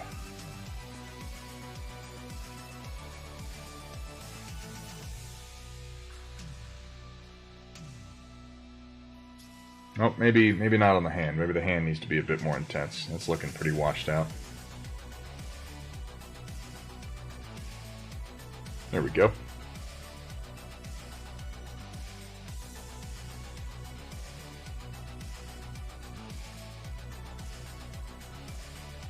Gray and blue, huh? That's what the book says. Oh, hang on, I missed a spot on his leg. I'm gonna hit that with some dark gray. What inks am I using tonight? That would be the set that I got last time, Camo Specs, which are the Dr. P.H. Martin's, Phil Martin's? I don't know. Dr. P.H. Martin's Spectralite Private Collection Liquid Acrylic. In this case, True Blue. They are remarkably effective. I enjoy them quite a lot. I'm going to apply a little bit more of this dark gray to a few spots, and then I can come in and start doing some highlights on the undercarriage.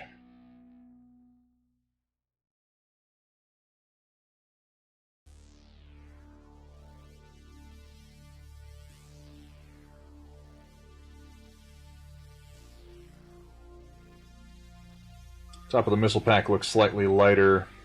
There's nothing wrong with that. It is the top of the missile pack. It's one of the highest points on the mech, so if it winds up being lighter than the other spots, I think that will actually work to its favor. But we'll wait a little bit and see as the highlights go down. The nice thing is I can always go in with another layer of inks just to intensify the color a bit. Not all the details on this model are the crispest. In fact, some of them are a little hard to even see.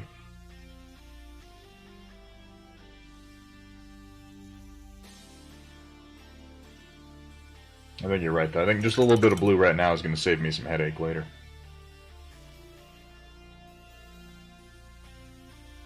Nope, it's just water. That's not blue.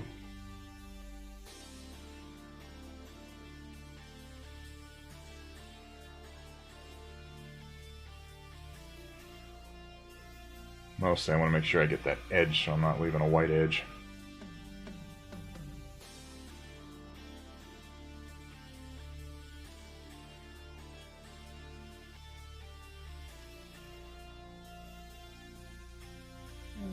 Bit in there.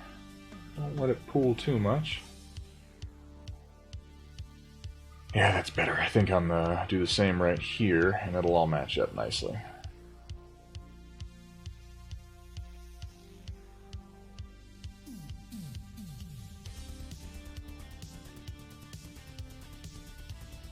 So ignoring the right shoulder pad, which is like crazy blue, the chest, which is a little crazy blue, the rest of these blues are looking pretty good, I feel like.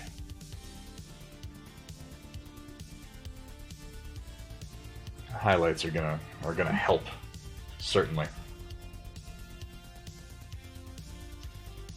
Do I like them better than Daler Rowney? I could not say. Actually, I could say. I use some Daler Rowney. Specifically, I have this big-ass bottle of white that I put through my airbrush for highlighting. I think the Daler Rowney is actually a little bit thinner. Oh, I'm sorry to hear that, Sentient Pickle. And damn network error. What's going on? What is it today? What's up, Baymax? How you doing? Good to have you. Of course, now we got the K-Max going on in chat, and that's never a good thing. That's never worked out well for anyone. I'm hoping it's not on my end. Maybe Twitch is just being fucky today. It's certainly possible Twitch is a bit fucky.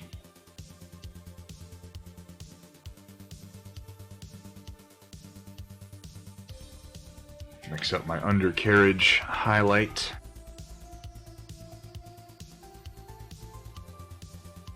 Falling back on one of my other standbys, the Vallejo Game Color Ghost Gray, a personal favorite. I need a paper towel, though. I certainly hope it's not me, though I'm getting a little warning here. It says, drop frames detected, 29% over the I have no idea what the hell could be going on. I don't have anything running that should be causing that. I'm not even running Chrome, a goddamn memory hound. It seems like everybody is right now.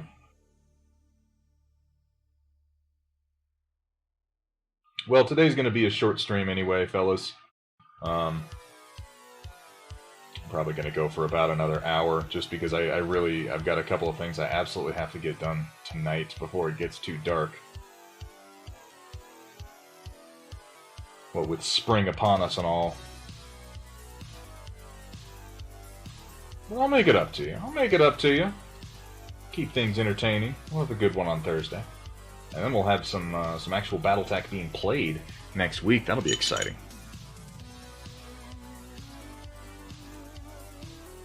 I'm fine for lore friendly. It must be all you guys' problem. Definitely that one example means that I'm doing nothing wrong. Refresh Twitch and it was okay. I could not tell you. Maybe it's Twitch having issues today. I haven't been watching anybody else's stream, so I couldn't tell you if it's just me or not.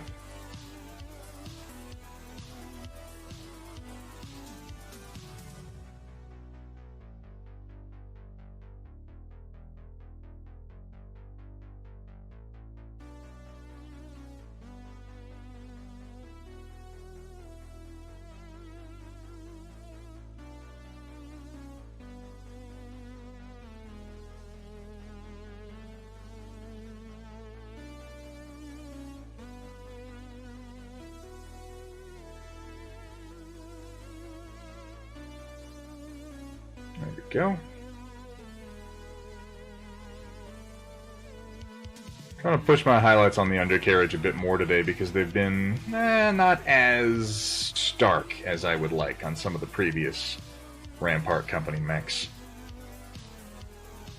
It's all a learning process.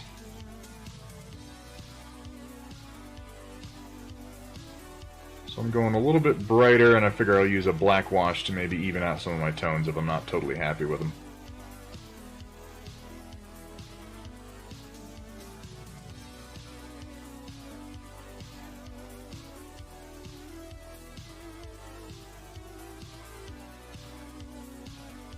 Probably shouldn't go shoving my thumb too much into areas of paint that are still drying.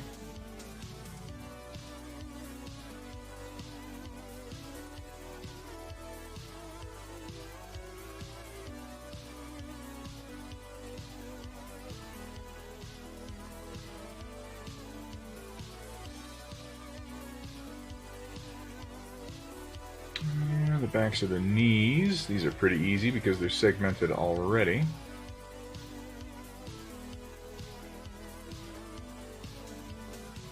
There we go. And a little bit there. And a little bit there too. And there's only like 2 segments visible on this knee.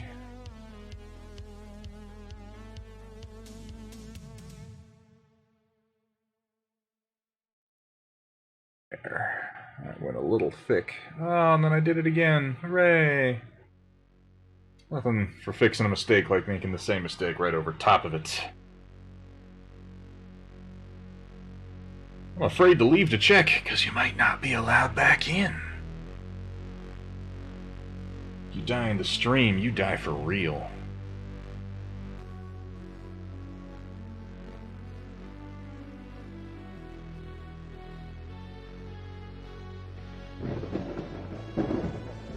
Hey, the Loch Ness Lobster, most mysterious of all lobsters. Welcome. Welcome to the stream. Thank you so much for the follow, man.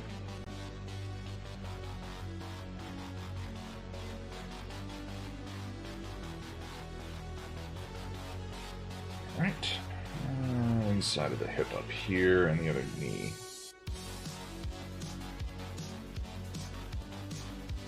This knee is pretty tight, so this might be tricky.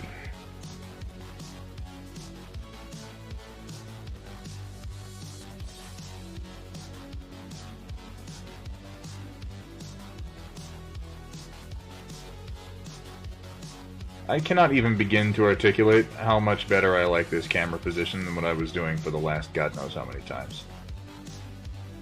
I got pretty clever with the camera that last time, but it just was not what I wanted it to be. This, however, this is delightful.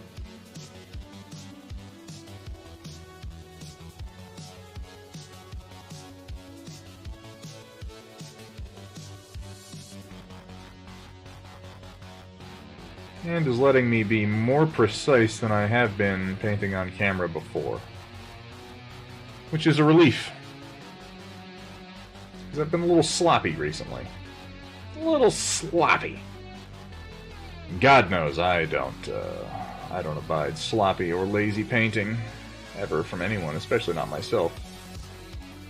Right? Oh God.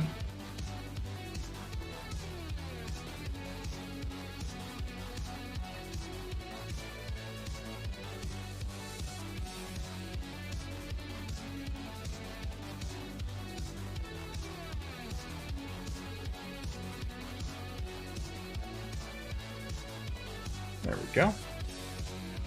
Might even be able to tell that's an SRM2 launcher. SRM2s are always such funny little things. They just don't do enough damage even under ideal circumstances to ever feel worth the ammo that you have to carry for them. And yet at the same time, I've had SRM2s actually do pretty well when it comes to crit seeking. Somebody's missing armor on a particular point, and oh, my brush, I need to swish it. It's looking bad.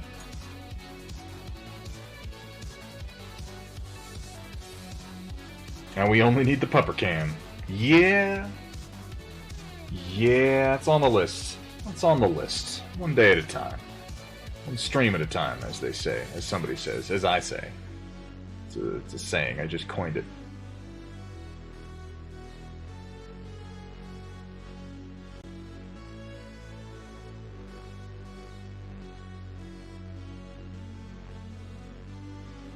And here... and a couple little...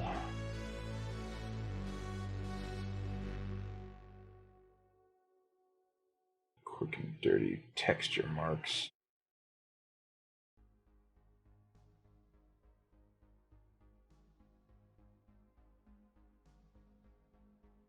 That looks pretty good. Streak 2s are nice. Yeah. Streak SRMs in general are very nice. They're damn good weapons. I don't have any particular problem with streak weapons, despite how they were introduced. They make SRM6s a little nuts. Streak SRM6s are not to be sniffed at. Not to be discounted.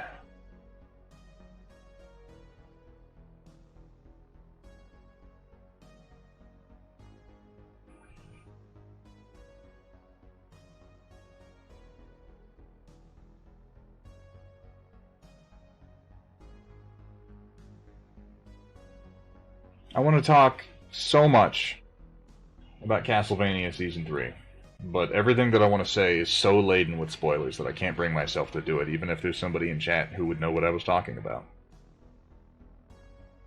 Suffice to say, if you have not watched Castlevania Season 3 yet, if you haven't watched Castlevania Seasons 1 and 2 yet, do so. Because that show is fucking cool.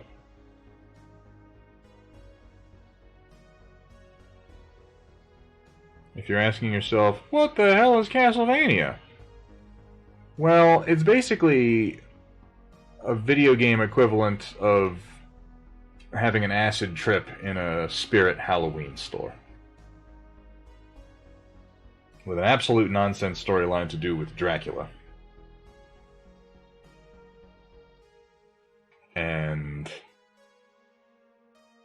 a lot of fun gameplay and a whole lot of entries into the series, and most recently a show on Netflix that is shockingly watchable. I say shockingly because even as a fan of the games, I fully recognize that they're fucking nonsense the vast majority of the time. And yet they've managed to make sense. Not total sense, mind you, but a good amount of sense. Out of a bunch of disparate storylines written tens of years apart by different authors.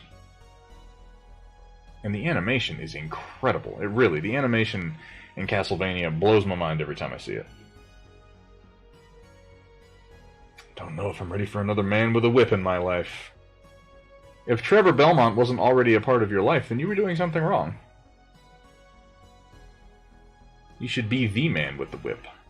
I'd accept Simon Belmont in that position, but I'd judge you a little bit. Not like a lot, but a little bit.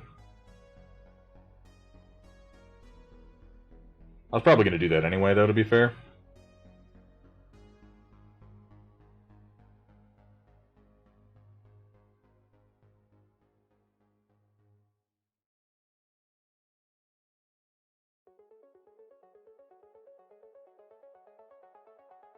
Oh, there it is.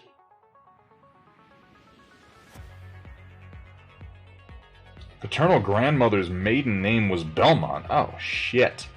Oh, shit. We've got a Belmont in the chat right now.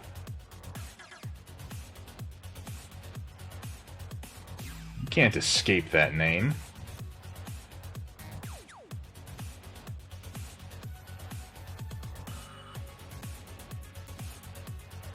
How many vampires have you slain, JT? That's the question I've got.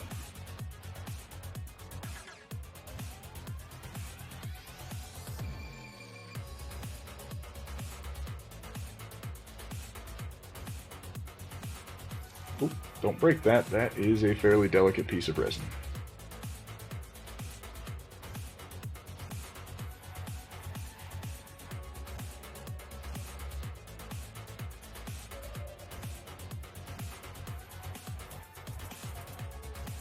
Not enough.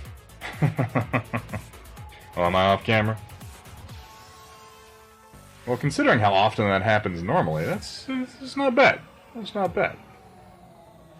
Going off camera once every now and then. Alright, doing this ridiculo large laser, which I really like.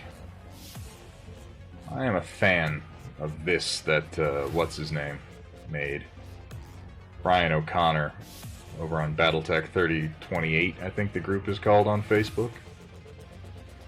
Which is not the best group.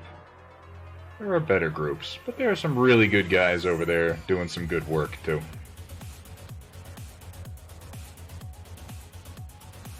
I'm a member of it. It's one of those groups that got formed, you know, those protest Facebook groups where, like, somebody gets mod hammered in one group and they're like, we're gonna go make our own fucking group with blackjack and hookers. It's one of those. Which, you know, there's nothing wrong with that. But the content's a little slow on it from time to time. That said, when there is content, it's often from Brian O'Connor, and it's often something of the quality of this really badass Thunderbolt that he put together. So I can't complain too much.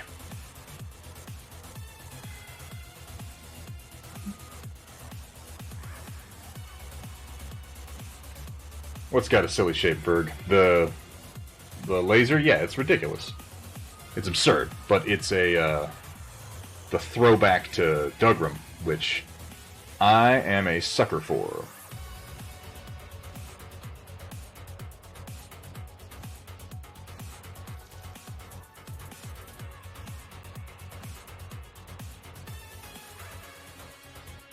I really am a sucker for anything nostalgic. I mean, we all are. There are entire industries built on nothing but weaponizing our nostalgia. Whole companies.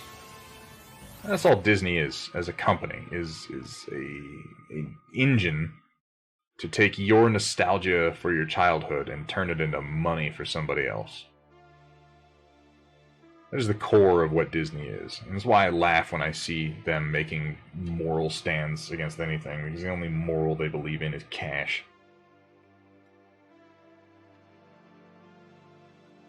Someone ought to do a 3D model of the Dougram trailer truck. You know, I've thought that's on my list of loose ideas that I keep being like, I should do XYZ, but you know, those get buried under the very real list of things that I actually need to do, as opposed to want to.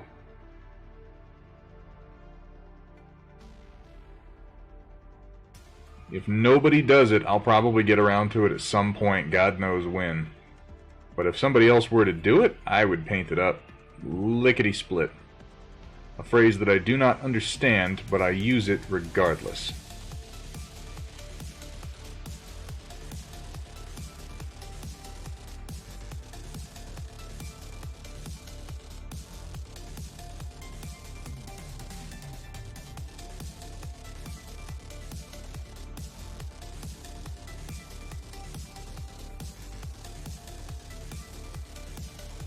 Laser's coming together decently. I'm not going to be able to lens this laser because of the way the aperture is built, but I'll put a blue glow on it probably, and I mean, I don't think anybody's going to have too hard a time remembering it. It's a Thunderbolt. It's got a fucking large laser on it. That's what that is. What else could it possibly be?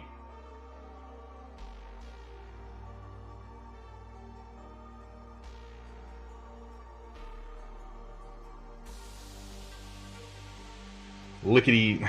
No, that's not what I said, Sentient Pickle. Damn it. Ridiculous. Ridiculous.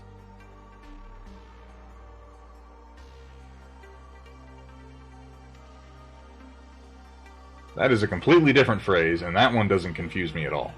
You know, I suppose you could just go ahead and glorb that paint on anywhere. It's not like we're trying to get inside the lines or anything. You shouldn't be allowed to use that when I'm not fucking up.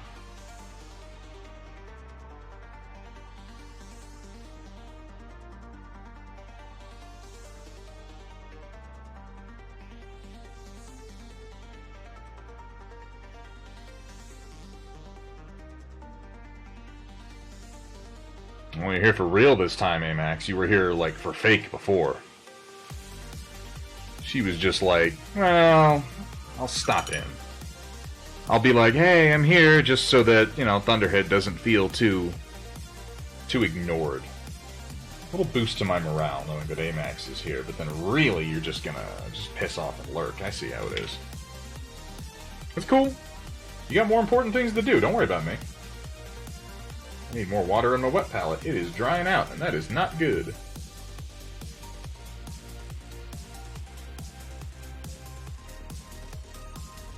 So if those edges curl, I'm going to be in some trouble. So let's just fix that.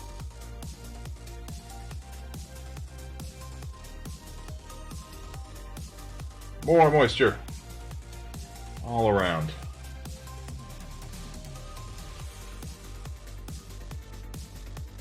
That's better. Better already. Got a call as soon as I said hi. Ooh, big important stuff, I'm sure. Coronavirus is a failed Capellan plot. That just seems accurate to me. Though most Capellan plots are failed plots. You could just say Capellan plot. He was moving at quite the lick, and split was used as an intensifier. It's got Scottish roots. Oh, I could buy that. I could buy that. The Scots say stupid things. Crazy things. I had an experience in a pub in... Oh god, what town was I in? It was in the southern reaches of Scotland. It was before I made my way up into the Highlands. And there was a gentleman there who was quite inebriated at this pub. And this inebriated gentleman seemed like the sort of guy to get information from regarding the local distilleries. He clearly partook of enough of their product, what with his cherry-like nose and rather red cheeks, and his belly like a bowl of jelly. Oh wait, no, that's Santa Claus. But anyway, you think to yourself, I'm going to ask this guy, what distillery should I be checking out around here? Where should I go? I want to go do some tours. And oh man, did he try to tell me. Did he ever try to tell me? But I couldn't understand a fucking word that came out of his mouth. I mean, he was speaking English. Apparently. But you wouldn't know. I did not punch Santa. Damn it. I'm not that kind of a monster.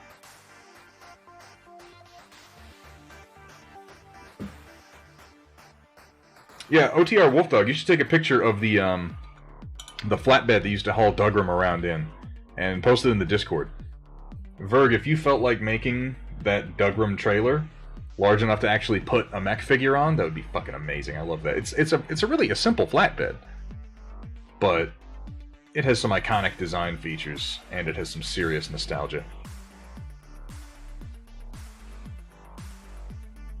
But the eventually I did manage to discern at least the name of the distillery that he was trying to get across. But standing there in front of a man who is speaking my native tongue, trying to explain information to me, and having to just be like, I'm sorry, I don't understand, I don't know what you're saying, was a humiliating experience.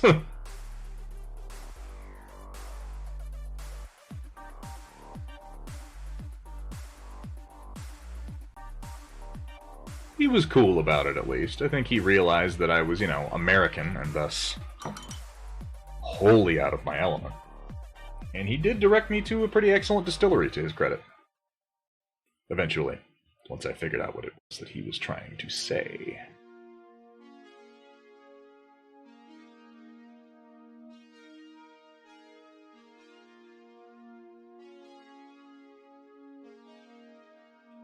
A little highlight here. Maybe some here, just a couple quick ones. And some edges here. Still on camera? Fantastic. Fantastic, you guys. Very excited.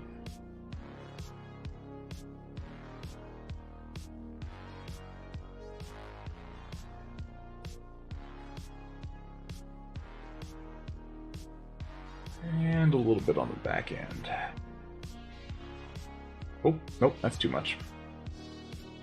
That's too much paint, you silly paintbrush. You can't go doing things like that. So I watched Parasite. At long last, everybody's been talking about it. That is a remarkably accurate, recreation of how that conversation went. Like, I could pick out sort of the connecting words between the pronouns that he was using, but anything other than that, and I was like, I'm sorry, I don't speak Scottish.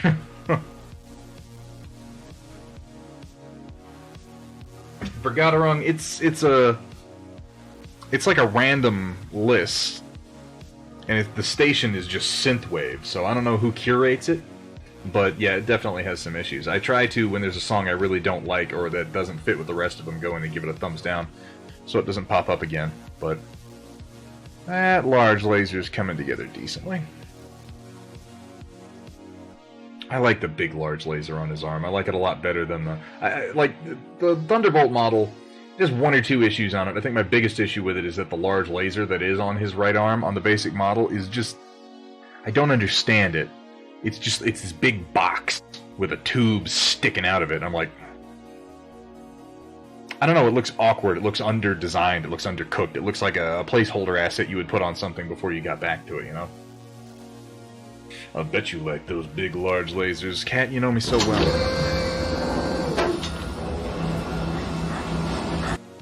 So well.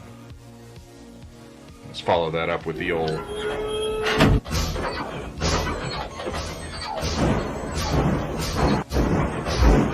as is good and proper.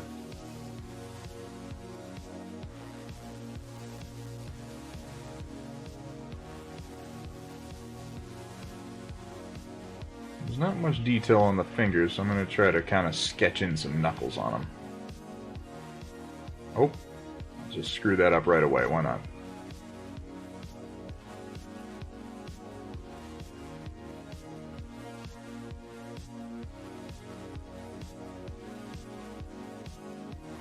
There we go.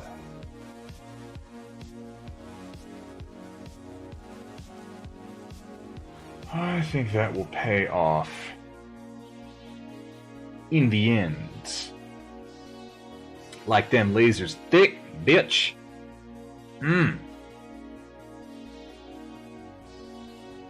You know how I like my lasers.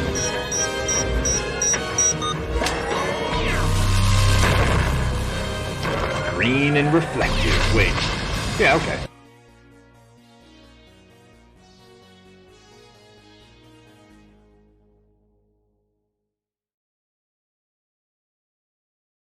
I think this is the angle, you guys. I think this is the camera angle we're going to go with from this point on until something changes.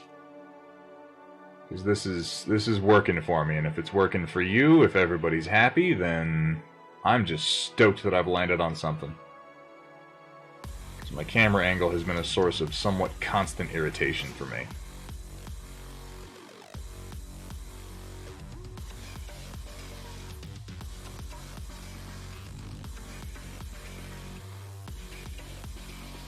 That's your painting done tonight. Gotta wait for the technical paint to dry to do much more. That's a good place to get to.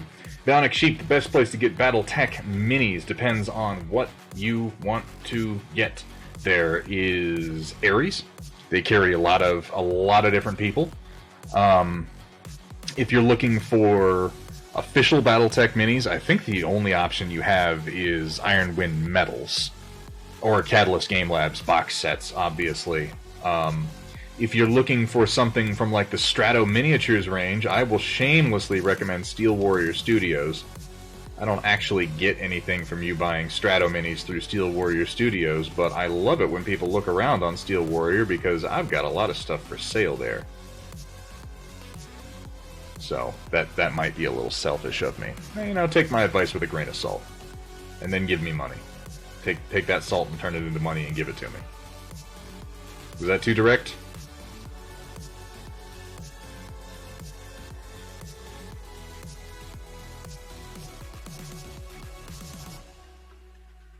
What can I say? I like money. Honestly, that's part of the reason that I really, really appreciate the deal that I made with Steel Warrior Studios. Alex over there has been absolutely fantastic the entire time that we've worked together. I know people have come to me and said they've had issues with him in the past. I find that in this sort of cottage industry, no matter who you're working with, somebody's going to have found time to have issue with them at some point. But my experience has been overall very positive. Our business relationship has been excellent. But what I'm really trying to get at here is that because everyone has been so fantastic about picking up the products that I've designed, I get to feel really, really relaxed about this stream. I know a lot of people, when they get started streaming on Twitch, you know, it's all about goals. Are you just having fun? Are you looking to do it for a business? Yeah, Miniature Market has Catalyst box sets. I like... Oh, Ares sells Iron Wind. I did not know that. In that case, yeah, go to Ares. They have a lot of great stuff. But as I have said before, I do this for fun, and I do this stream to have a good time. I certainly don't mind subscriptions, you know. I certainly don't mind pulling in a little bit of extra cash from it, but really all the money that I have made from this stream so far has just been turned right back around into material for the stream. It sort of self-perpetuates. It doesn't really turn into income. And I'm very, very comfortable with that because I have that great deal that I have with Steel Warrior Studios. It's very freeing, and that's all I'm really looking for, you know? I'm not gonna get rich off of BattleTech, you guys. No matter how many terrain sets I sell. No matter how many miniature commissions I do. It's not feasible. But that's not what I'm trying to do. I'm trying to get my hobby, the things that I would be doing anyway, in addition to other things, to be financially viable enough that I can never ever think of it as a drain, you know? Because that's always a little bit depressing. And you're like, your hobby, how do I afford it? How do I fit it into my bills? And if I can make it a neutral line item, I'm winning, you know?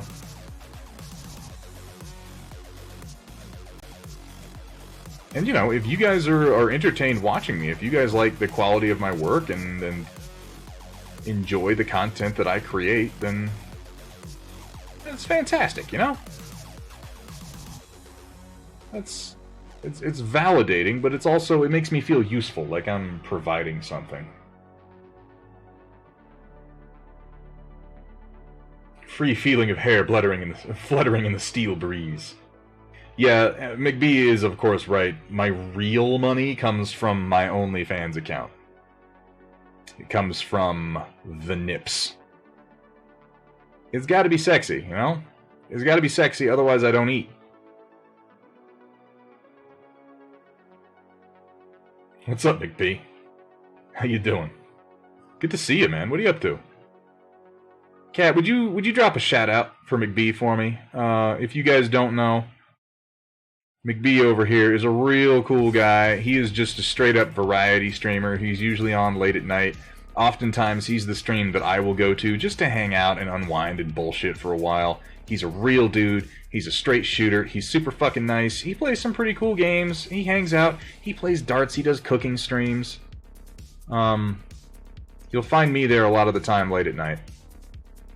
And, you know, if you're interested at all in a new variety streamer or just a cool, relaxed, chill place to hang out with a good community, give McBee, give him a follow and check him out next time he's on. He's been so helpful to me getting started. Really, I'm still very, very new to all this, and I've had to depend on the support and outreach of other streamers in a lot of cases just to learn how to even do any of this. And McBee was a big help in the early days, and he still is. Got done with work and chores. Oh, dude, absolutely. Anytime, McBee.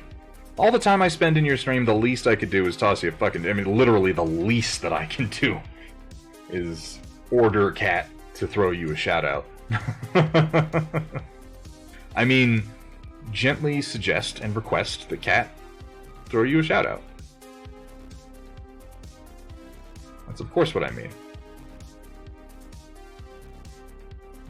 Maybe needs a little bit of breakup here.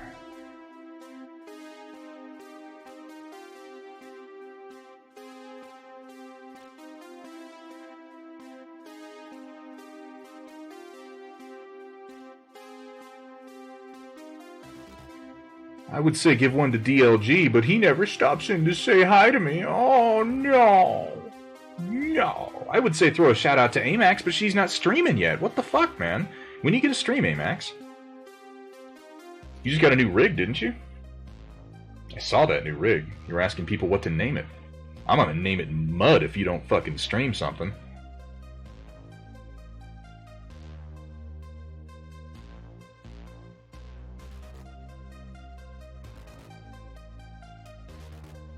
The Amax, I mean, she was here. She probably, like, pissed off to take some important call or something like that, because I'm nowhere near important enough for her to focus on for more than 5 minutes at a time. But, you know, she was here at least.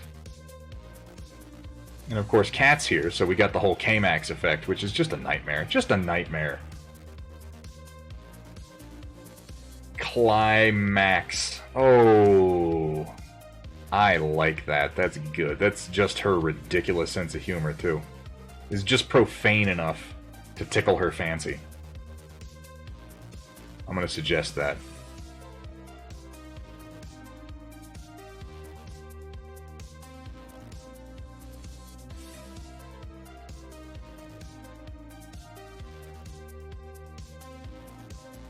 I am not going to extend my painting to the bottom of his fingers there, because it faces downward and no one's ever going to see it, and why the hell would I do that?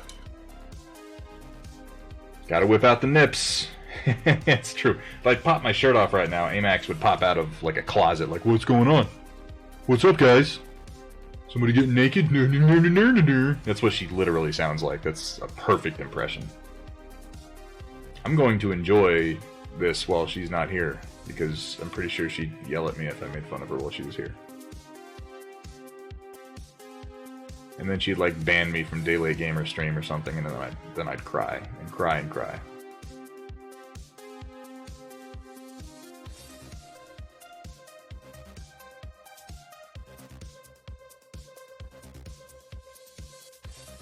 Has DLG streamed this week? I haven't seen him on. I mean, he's got a lot of shit going on right now, so it's entirely possible that he's not streaming, but I just realized that if he has been, I've been missing him.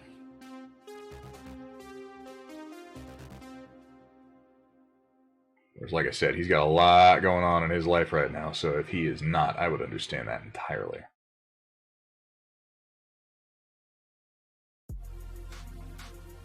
Walked away for a few minutes, and the Thunderbolt turned out pretty. Well, don't, you know, applaud me just yet, because, I mean, I'm really just kind of getting started on this yet. This Thunderbolt is probably going to go into the next stream, looking at my time. But that's okay. That's okay. You guys have actually been very helpful as far as suggesting a couple of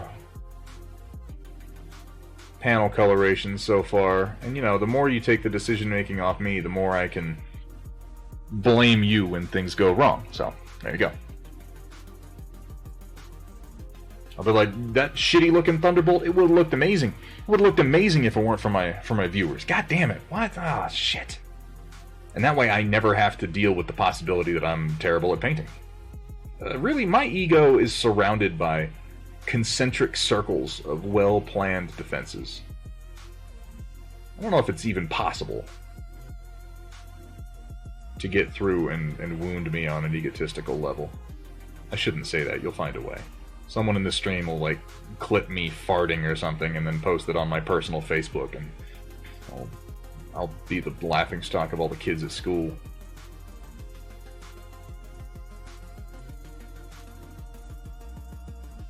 There she is. Oh, McBee's got to go get his daughter. Good timing, Amax.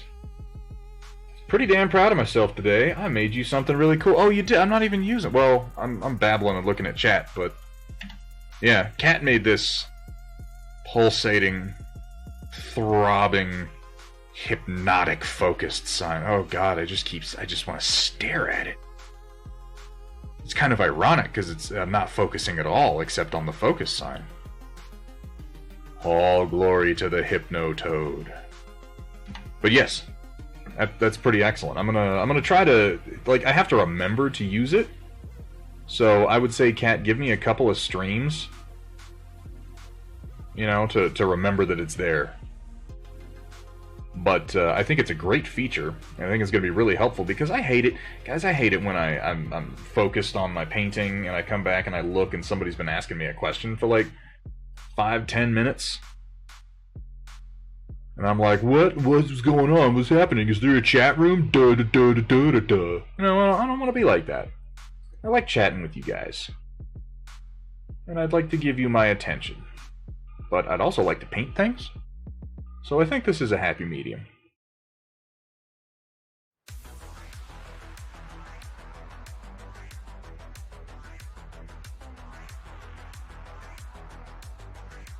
I'm kind of hunching a bit. I'll correct my posture here.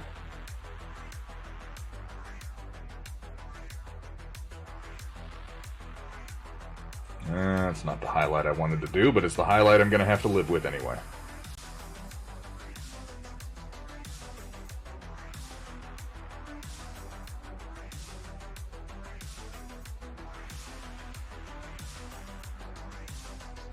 There we go. Halfway to either a wonderfully painted thug or a wonderfully painted direwolf. Oh, you mean in points? Points-wise. You know, I'll give you, Ponburn, at least you got some good choices. I love thugs. I think thugs are among the coolest of the battle mechs. And direwolves are pretty cool too. Direwolves are okay. I'm really not... I mean, you guys should know by now, I'm not a fan of clan mechs, like at all. But there's still a handful of them in there that I really enjoy. Syllogy's Thug is pretty good. The one thing I always think on a Thug is I wish someone would make a version where it looks like the PPCs could, like, slide back a little bit. Because his hands are always behind the PPC barrels, and I'm thinking, like, what the fuck are you gonna do with that? That's crazy. You can't use those hands. Madman. A Thug is like an Uziel that I can use without hating myself.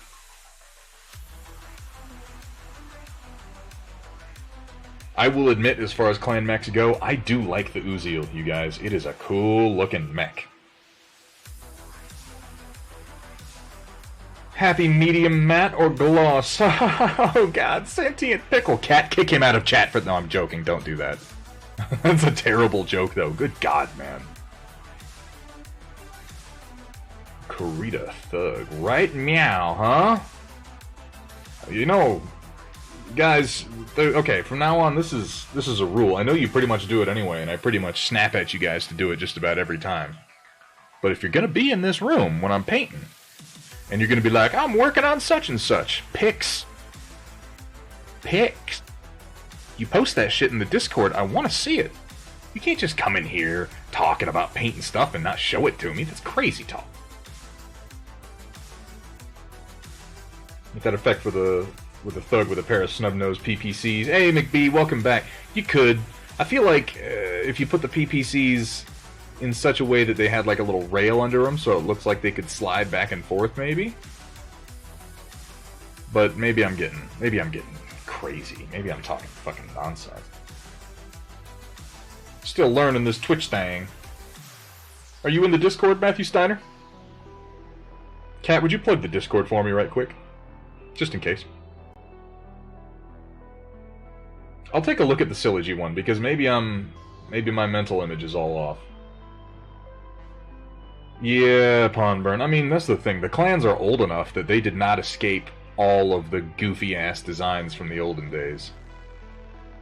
They escaped a lot of them, because they were like the second generation of mech designs. That, and they were designed... I mean, I'll just admit that clan mechs in general were designed to look more practical than Inner Sphere mechs. I mean, that was like an explicit design feature when they were coming up with what the clan mechs were going to look like. Reverse jointed legs probably make more sense than humanoid legs, if you're going to be using legs at all. Okay, fine, I'll admit that. Devoting your arms to mostly weapons and not fists probably makes more sense. I just like fists, you know? What the hell is the point?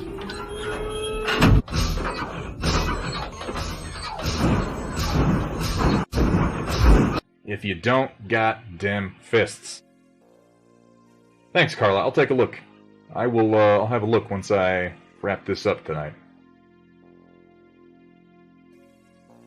Cat Carmody isn't streaming today, is he? That would be too kind to me.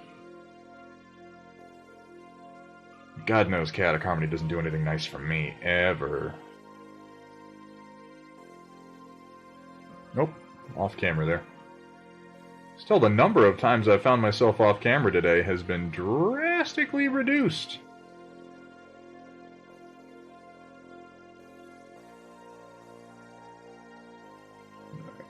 This shoulder's all messed up. I'm just going to put a couple marks. One down here. Oh, no, hold on. There we go. Ah, whoopsies. Oh well, I can fix that. What's up, man? How you doing, Supernaut? I do. I like it so much, I'm going to play that clip again. I can't get enough of it. It's like one of my favorite parts of the movie.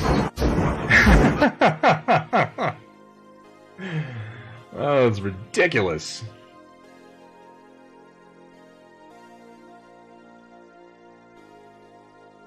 Timberwolf is my fave. Timberwolf is a good-looking mech. It's a classic. I think for a reason.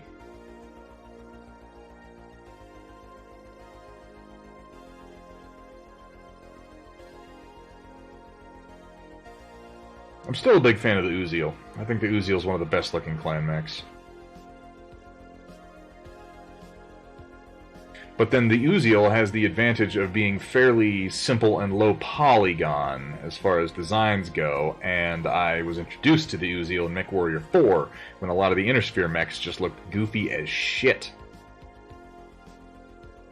And the Uziel still looked pretty good.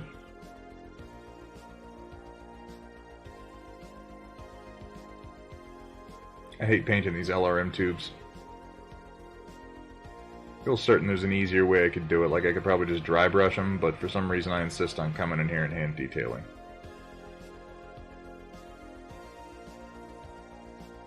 Not a lot, I just want to put a little light color on the lower half of each of the LRM tubes so that they are visible from a few feet away, you know? So it doesn't just look like a gray cylinder on his shoulder. I mean, that's pretty much what it is, but, you know. You're right, the Uziel is not clan. It's an IS Omni. Pardon. Thank you for the correction.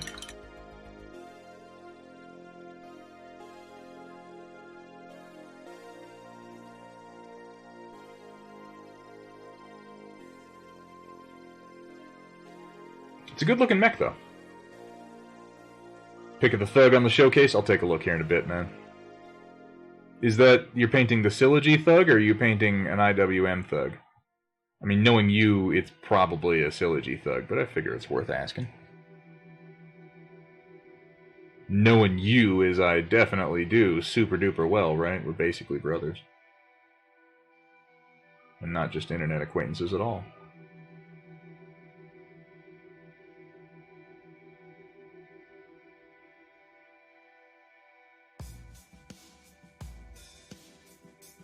Yeah, man, that was fun. I had a good time. I do need to finish it. Drop Dead is a very fun game for the Oculus Quest. There's a lot of good stuff coming down the VR pipeline pretty soon, though. I'm excited for Half-Life Alyx. I think everybody's excited for Half-Life Alyx, and if there's any doubt to that, look at the sales of the Valve Index, right?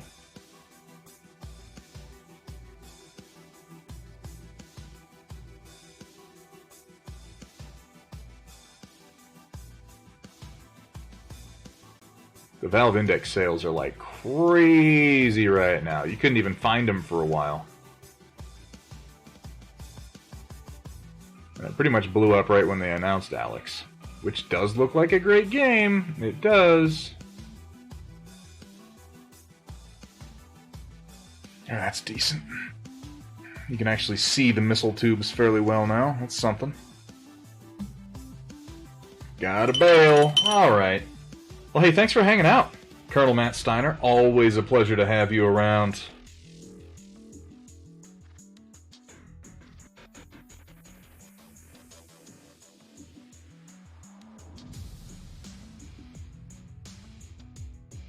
Some of you fools have got to start streaming yourselves. We need more people playing, or rather painting, BattleTech on Twitch. There is a dearth of BattleTech painting.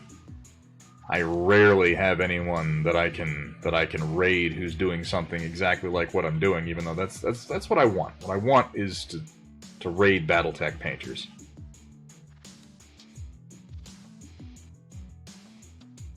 And half the people playing BattleTech are like, what is this game? What's the Inner Sphere? What are the clans? Oh, I see a spot.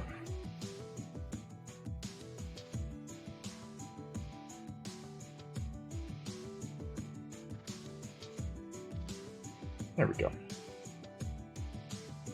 Don't have a streaming rig.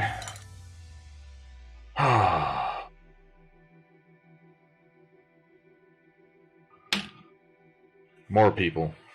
More people need streaming rigs. Why isn't everyone exactly like me in the world? That's a reasonable question, right? Too neurotic about cameras. It's pretty much me and Chaotic, Crossbow Roof, honestly. There aren't many, or for that matter, any others that I have been able to find. It's true, you can get away with some pretty jury-rigged setups.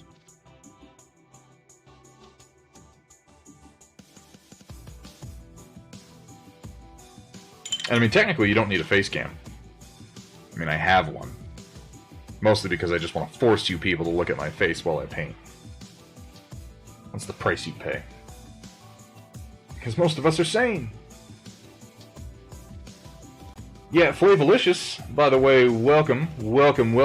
Kat, would you give a shout out to Flavolicious? This man is my bread and butter. I mean, a really good friend of mine. Right? Yeah, that's true. Flavolicious has been talking about getting into some more paint streaming lately, and it would be awesome if all of you would pressure him into doing it. Want to be my Nutella? I like that. I'll be your Huckleberry.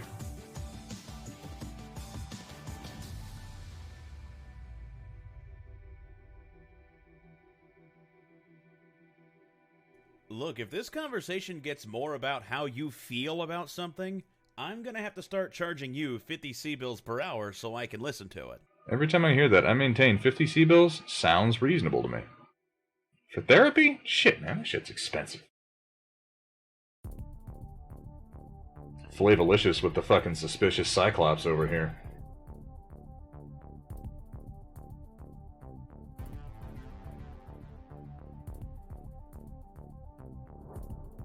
Yeah, Flav, he streams fairly regularly, and you'll catch him doing some BattleTech PC, you'll catch him doing some Battlefleet Gothic, a few other games. But what I'm mostly interested is when he talks about, I should stream some painting, which it's definitely what he sounds like. That's an awesome impression of his voice. And I'm interested to see that. That's what I want. That's what I want to have happen. I wish you were streaming painting right now, Flav, so that I'd be able to raid you when I was done. But you're not. You're here watching me instead.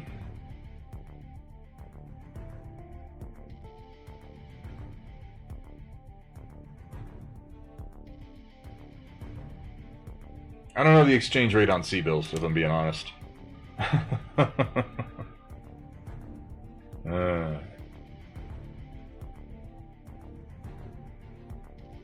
Oh, it's not the color I want. There we go.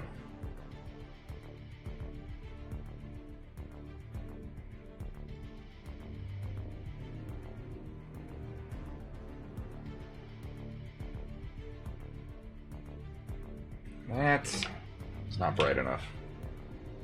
I'm gonna go straight to Wolf Gray. Oh, did I misquote Val Kilmer? Oh no! Oh God! Okay, fair enough. It is in fact I'm your Huckleberry, but the phrase "I'll be your Huckleberry" is still completely legitimate, even if it's not technically quoting Doc Holliday. Found a way to partially restore your brushes with boiling white vinegar and a little hair conditioner. I mean, I believe that. I'm glad you found a way. How you doing, Dark Fox?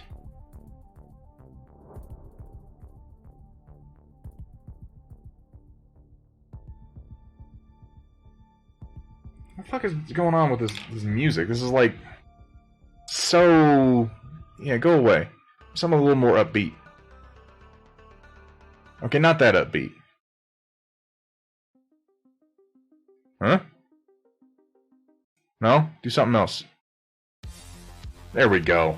That's more like it.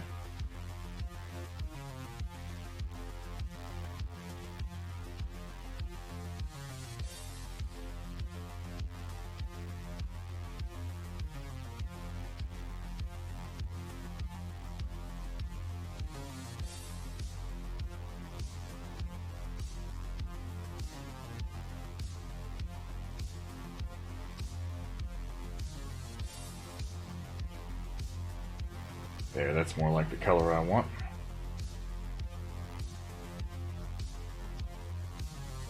If I can get done with his undercarriage today, I'll feel pretty good about that, because I got the main colors blocked out, and that way next time I pick this up, we can just roll right into highlighting his blue and his gray. Undercarriage always takes me some time, because I gotta reach into these little narrow-ass spaces.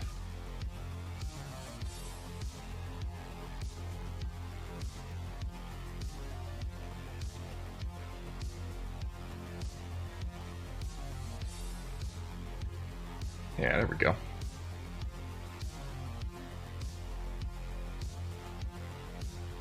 It's just a better way to say it, regardless of Val. I disagree. I think that it is a better way to say it specifically because of Val Kilmer, and you have some unrequited obsession with Val Kilmer that you're just not comfortable talking about yet.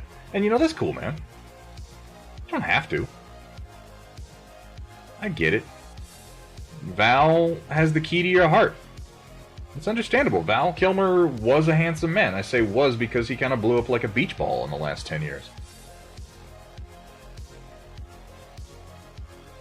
But I mean, Val Kilmer as Jim Morrison, whew, be still my heart. I get it. Nobody's gonna judge you for being into Val Kilmer the same way that I'm into Willem Dafoe, you know?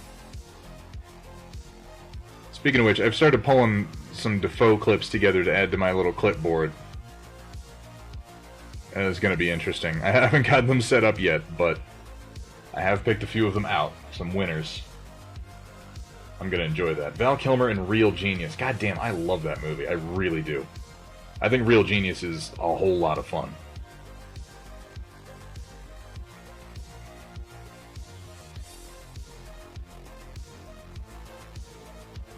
I also might quote it far too often.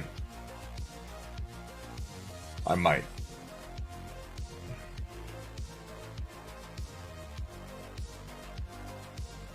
Heading out, Lore Friendly. Hey, thanks for hanging out, man. Much appreciated. I hope to see you Thursday. Prednisone and drugs for throat cancer. Yeah, he had some shit going on.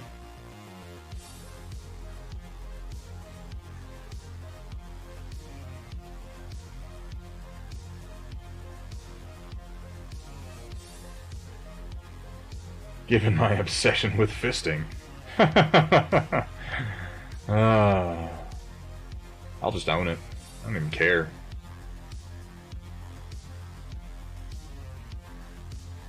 You only found out about Real Genius like 3 years ago? Dude. Dude, that's a great movie. I believe it was Socrates who said... I drank what?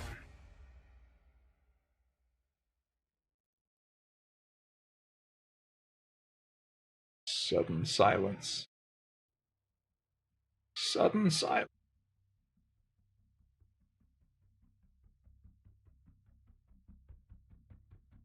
Publicity shot of him in a Navy uniform for Top Gun 2. Looks a bit better. Oh, that's good. I'm up for a return of Val Kilmer. I'm just going to say I liked The Saint. I thought it was a really fun movie, and I still watch it from time to time, so there. Also, Island of Dr. Moreau, which... that movie that he was in, not the one with Michael York, but the one with Val Kilmer.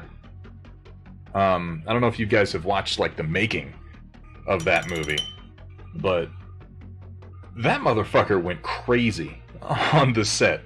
That whole movie, like, the production of it was absolutely insane, but when you get into what, like, Val Kilmer and Marlon Brando got up to together on the set, on the location shooting for Island of Dr. Moreau, those two men went crazy together. Ice Demon, welcome, welcome. Thanks so much for the follow, man. Like, it's one of those things where I haven't read it recently enough to give you guys good details just off the cuff. But look up some of the shit that happened with Val Kilmer and Marlon Brando on the set of Island of Dr. Moreau, because that shit is nuts. Just crazy pan. Oh yes, Top Secret. Oh, that is a excellent call, Supernaut. Ponburn, if you have not watched Top Secret, you should watch Top Secret. That makes me want to play. Oh, hey, Popo. No, baby. Don't trip over the cord. Okay, here you go.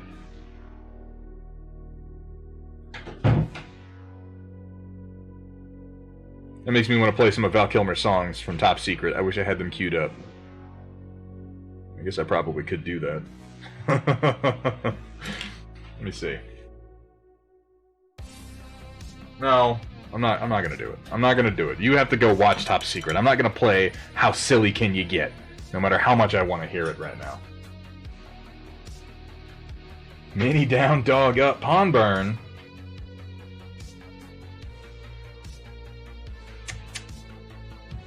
Gwynnie's, she's shy. She deserves her privacy.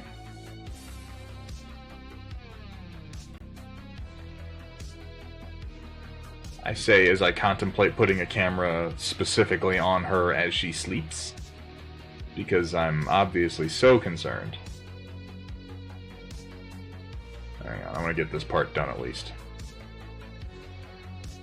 The dog doesn't know what a camera is. Yeah, but... I mean, technically true. She's just as confused as she ever is. She's like, I don't know what we're doing.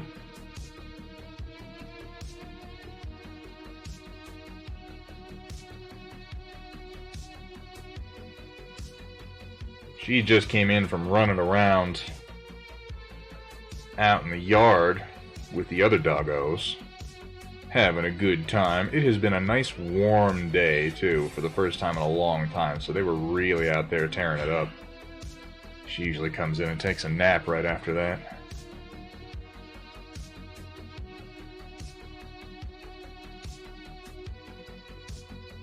God damn it, now I've got Top Secret songs, like, stuck in my head. It's fucking irritating. Ugh.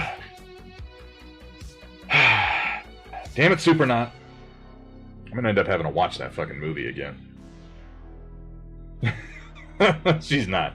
She's not even remotely shy. That's technically true. She's the opposite of shy. She wants to know what the hell you're doing all the time.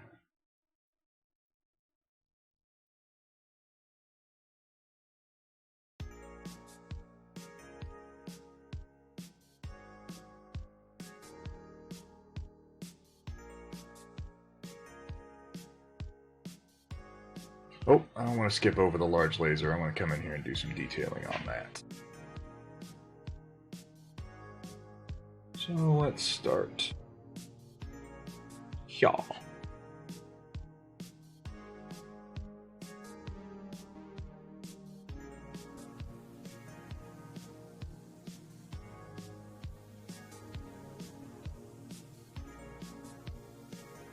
What's in Discord?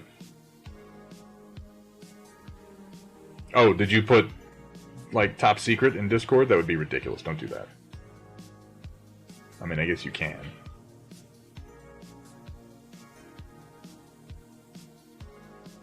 She really is. This dog of mine has the kind of temperament that you can't train into a dog. They either have it or they don't.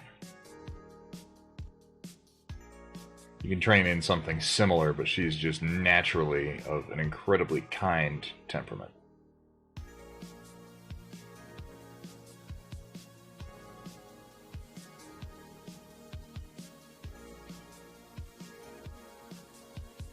There we go. Too late. Ah, shit. Well, I guess there are worse things than having hilarious songs from one of my favorite Val Kilmer movies in my Discord. I think I'll probably live. Probably. Maybe. I don't know. I need to thin that paint just a little bit.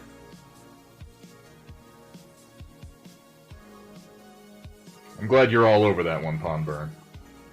You gotta watch that whole movie, though, man. If you have literally have never seen Top Secret, that fucking movie it's insane. It's worth noting that it was riffing on a whole bunch of other movies that were coming out at the time.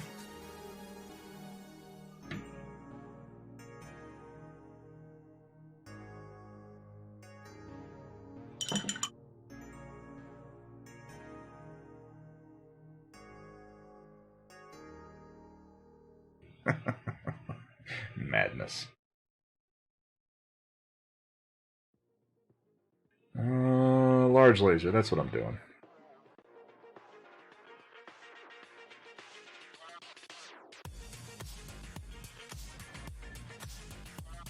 And a couple here. And then some marks here. And maybe a little bit here. Yeah, okay.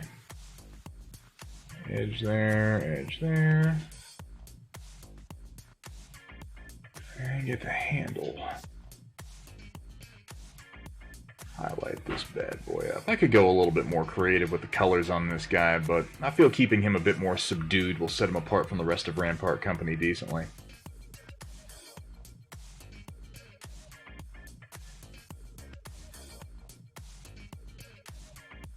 I've gone pretty bright with Rampart Company. Pretty boisterous, if you will. Pretty loud. Having at least one mech that looks like he's trying to be subtle probably wouldn't be the worst thing. They are supposed to be diverse, after all. This laser is actually coming out looking pretty nice. I think maybe a black wash just to kind of ease some of my transitions there at the end, but the detailing on it is lovely.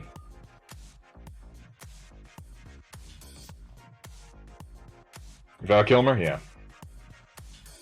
Oh, he was a serious actor.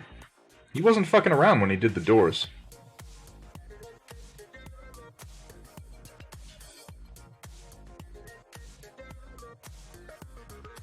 I mean, he took it seriously when he did Island of Dr. Moreau. I think the problem is he took maybe took it a little bit too seriously. Lost his mind a bit. Listened to Marlon Brando, which might have been a mistake.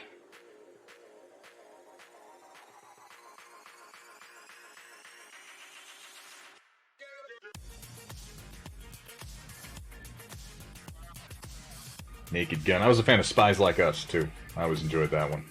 Looks like the Frozen Sonic Mini is sold out in most places. Was there a sale on it recently or something? Because that's usually what happens when they do a sale on those. Is they disappear for a couple of months.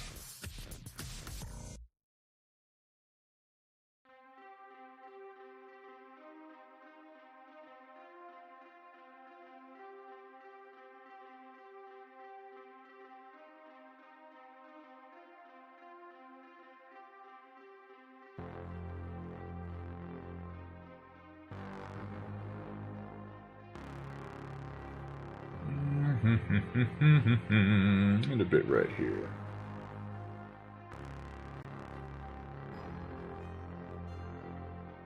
And then I want to do the damn LRM launcher. Why do I always make myself paint LRMs? Why do I do this to me? I should just paint nothing but mechs with no LRMs.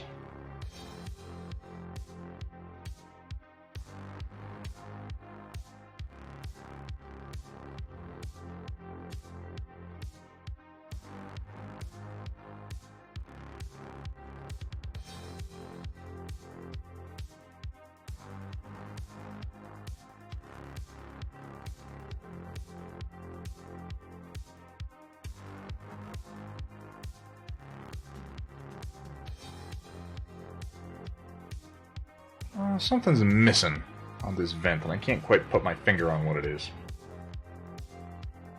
Maybe here. Maybe I just need a slight line at the bottom. Just to pull the shape out so it doesn't get too muddled. Yeah. That helped a bit. I'll probably do some more of that. Or closed LRM doors. There's a hell of an idea.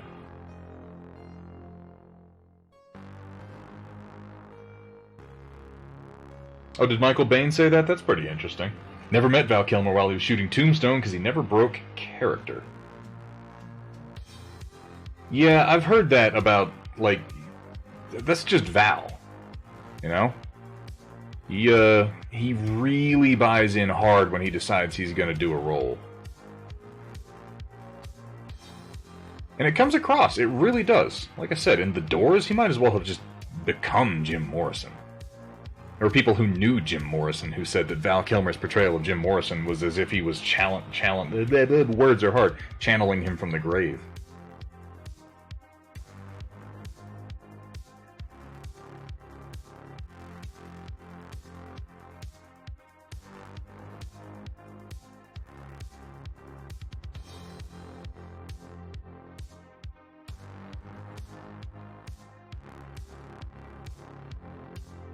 Whoopsies.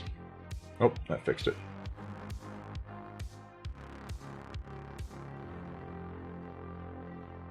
This guy is actually coming together pretty well. Got most of the detailing on the undercarriage done, and now you can kind of see, you know, the direction he's going. We still got to do highlighting on the gray and the blue panels. But, yeah. I'm not sure what color I'm going to do for the cockpit glass yet. That's going to be a tricky paint job. I think red. Probably red. Red would look good. Red or yellow, maybe. Or green, actually. Green might not look bad. But there's going to be a lot of green over here on these medium lasers, so I kind of don't want to do green. I want something that's going to set it apart from the other side of his chest. Orange? Yeah, I could do orange. Good luck, Supernaut. Oh, look at you with your color logic. Complementary color this. No, I think that's probably a good call. And it will be a color that is repeated only from Gecko at this point, because I haven't done orange cockpits on anybody else. Not purple.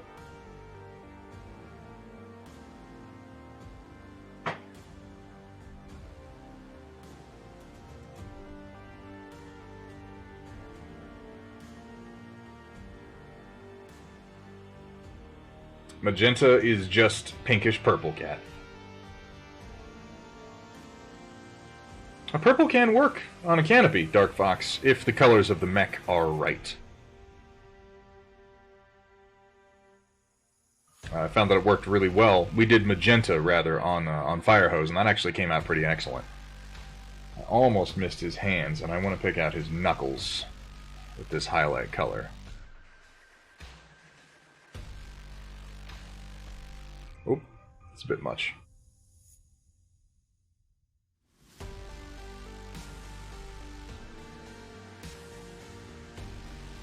Oh my god, I'm just all over the place right now. Let's be a bit more methodical, shall we?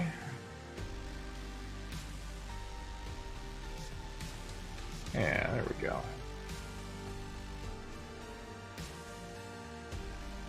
Now you can tell he's got a fist and he's clenching it, and it's not just a big mass of gray.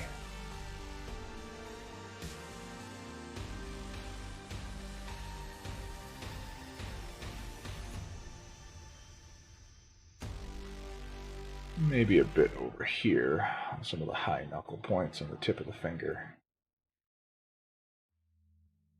Top of the thumb. A little bit on the upper knuckles. I do not like the pose that this Thunderbolt is in normally. He looks so goofy with his large laser backward and his machine gun forward. Like, yes, this Thunderbolt is assaulting you, and he's pointing his large laser at the ground, and he's making sure to get you with his machine guns. Like, yeah, that sounds like something a Thunderbolt would do.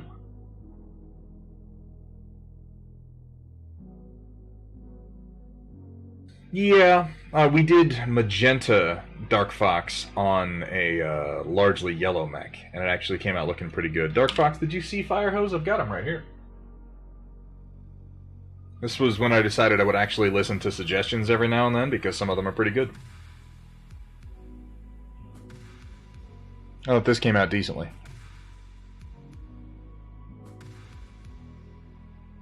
For being a color I would normally not go with at all. Not on a canopy, anyway. I like magenta. When I'm painting, like, fantasy figures, I go right to magenta. I did a whole bunch of skeletons for Rune Wars, and they were all ridiculous magenta colors. Did repost the T-Bolt for Rampart Company. Camo specs, I'm, have I seen any of the other Rampart Company stuff you've done, or have you just been converting and haven't painted any yet? Because, man, I want to see what other people are doing for Rampart Company. I've only seen one or two other people who've been working on it at all, which is understandable. It's, you know, a fluffy company from a source book for a faction that only exists in a PC game, but I like them.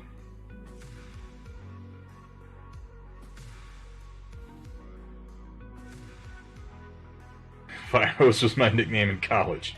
I don't want to know any more about that, Sentient Pickle. Good God.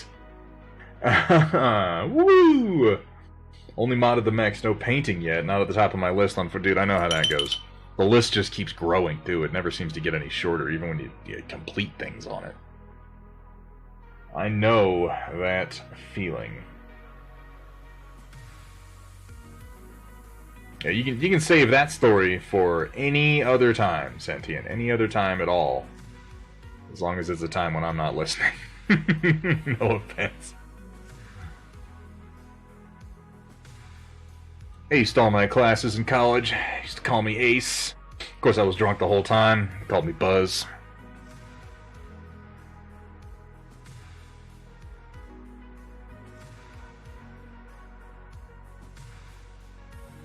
Trying to do a bunch of small factions for player choice, and then you went hard into Merrick Militia. Well, that's because Merrick Militia has, quite frankly, one of the greatest paint jobs in all of BattleTech.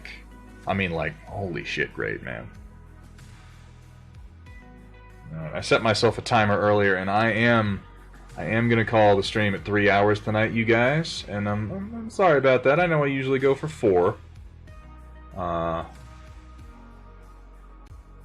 I just have a couple of things I absolutely have to get done tonight, or I am going to regret it tomorrow. And I'll be still regretting it on Thursday when I come back, and then it'll just be nothing but me complaining. And God knows I never complain on this stream about like anything. I'm always super positive. I don't bitch about anything, right? That's true.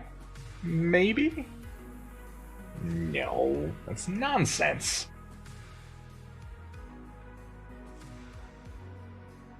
Dude, Necrobob, thank you so much for coming in, man. Really, y'all are the ones who deserve the thanks, because without you, I would be just sitting here, painting, talking to myself, saying idiotic crap, and talking about Willem Dafoe's thigh-slapping meat hog, all by myself. And if I'm doing it by myself, it's weird, but if I'm doing it with an audience, it's still weird, but it's better, I think. You know?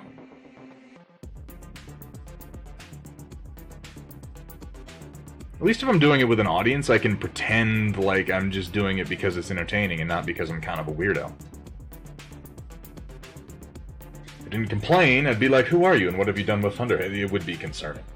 Next force is Regulant Hussars. I am going to be doing... I've had a Lance printed for a while that I would like to do as Regulan Hussars. So that'll be fun to kind of do at the same time, I think. What's up, Shock21? This is about Boondock Saints.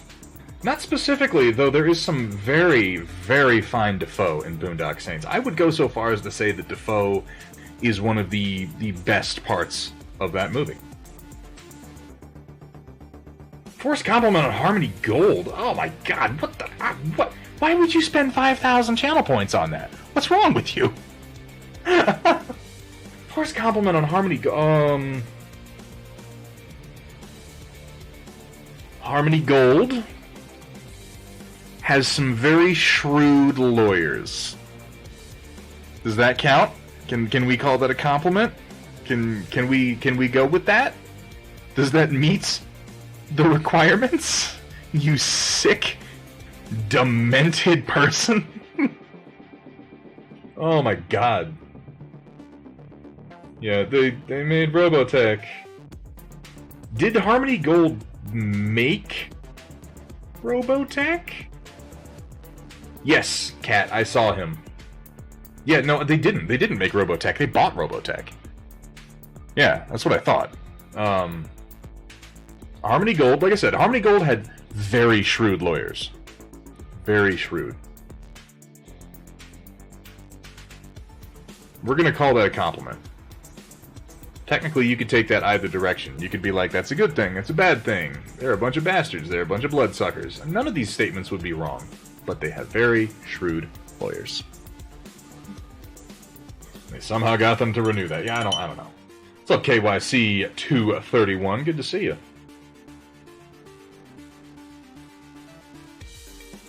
Yeah, okay. So, technically they made Robotech in the sense that Robotech was cobbled together from 3 different shows. But that's like saying... I don't even know what animation studio it was, but that's like saying, oh, such and such made Voltron. Like, yeah, technically, I suppose that's true, but they didn't really make anything.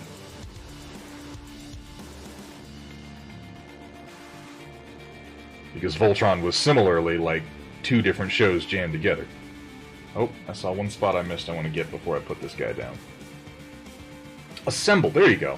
They sliced the corpses of several other shows apart, and they Frankensteined together Robotech.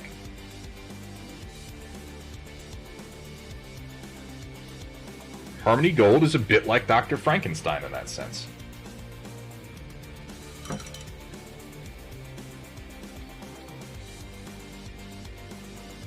Though, thankfully, Battletech, or rather Robotech, will probably not throw itself upon the ultimate funeral pyre of Harmony Gold. We'll just sort of all dance around it like Ewoks, you know? Put some helmets on sticks and play them like drums. Having a good time? Alright. So this isn't bad. This isn't bad for 3 hours work with as much bullshitting as I did. We got our colors blocked out pretty well. We've got our undercarriage and our weapons pretty much highlighted to about where I want them, minus maybe a black wash and a quick touch-up. We've got the deepest parts of the model done. We've got some ideas for the canopy glass. I think orange was a popular one. I don't hate the idea of orange. I think we'll ponder orange a little bit, and we'll probably do that next time. And when I pick this up Thursday, I should be able to launch right into highlighting the gray, and then highlighting the blue, and then doing the cockpit, and Kovas will be nearly done. Warchild 777, thank you so much for the follow. Thoroughly appreciated. Hope you've been enjoying yourself, man. Creative dude behind the Robotech Frankenstein job is actually a pretty cool dude, but oh man, their execs and legal team are insane. That happens a lot. Unfortunately, like, visionary artists will get attached to, through no fault of their own, just, you know, scumbags. What are you gonna do? I still have these Urbies. Like, we haven't gotten to these yet. These guys are at, like, 80%. I need to do a few touch-ups on them. I need to do the lensing on the lasers. I need to do the cockpits. I need to do these little lights that I've got on top. And then I need to do the freehand on the side, on each of them. We'll get to them. I swear to God I'll do them. I swear to God I'll do them. Oh, child of war. I like my way better. One day we'll do the Urbies. Good God. Oh, God. Alright. I still have to go outside and do some things. Joy! Joy, joy, joy. Happy, happy. Joy, joy. Guys, thank you. Thank each and every one of you for coming out today. Let me real quick and just check to see if I'm gonna be able to raid you at somebody. I don't know that I'm going to be able to.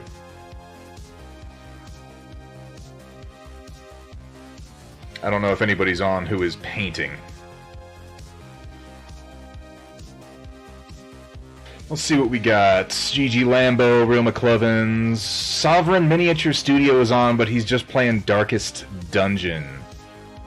What do you guys think? You wanna check out Sovereign playing Darkest Dungeon? He's a good dude. He does some really good painting when he's when he's not playing games.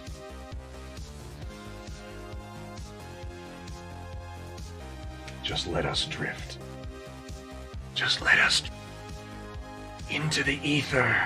Well, those of you who want to, I'm going to send you over to Sovereign. He's a good dude. He concerns me a little bit because I think maybe it's possible I was a clone and there was like a mix-up, you know, and like the tubes got separated, or maybe like a Russian spy stole one of them and raised him separately from me because he looks like me and he kind of talks like me and he kind of acts like me, and I have to believe that it's special. Otherwise, I have to accept that I'm just kind of like a generic bearded nerd, and I don't think I can handle that. You know? Like, we talked earlier about the concentric circles of defense that I've built up around my ego, the sort of moats and walls that I've constructed, and this is one of them, is that Sovereign is, in fact, a clone of me, and I am not a generic bearded nerd robot dork asshole. That can't be the truth, you guys. I refuse to believe it. Anyway, everybody, thank you for hanging out. McB, thanks for stopping in, man. It is always a pleasure to see you. Kat, thank you so much, as always, for moderating. I could not do this without you. Guys, I will be back on Thursday to finish up painting Kovas. And, man, we should be able to get Rampart Company done, if not, I mean, next week. I'm aiming at next week to finish Rampart Company. That's probably bullshit. It's probably going to go past that, but I'm shooting for next week.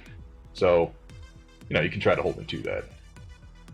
It won't work. You can't hold me to shit. I'm going to do whatever I want.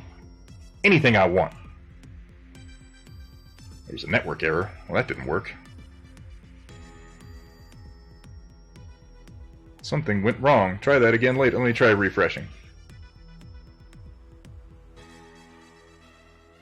Network error. What a load. It's just not going to let me do it? Come on, man. I'm going to try one more time using my keyboard. Oh. No, it's actually doing it. It is doing the raid. Okay. Well, guys, thanks again. I'll see you on Thursday.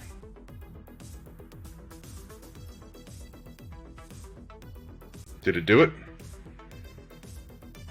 Yeah.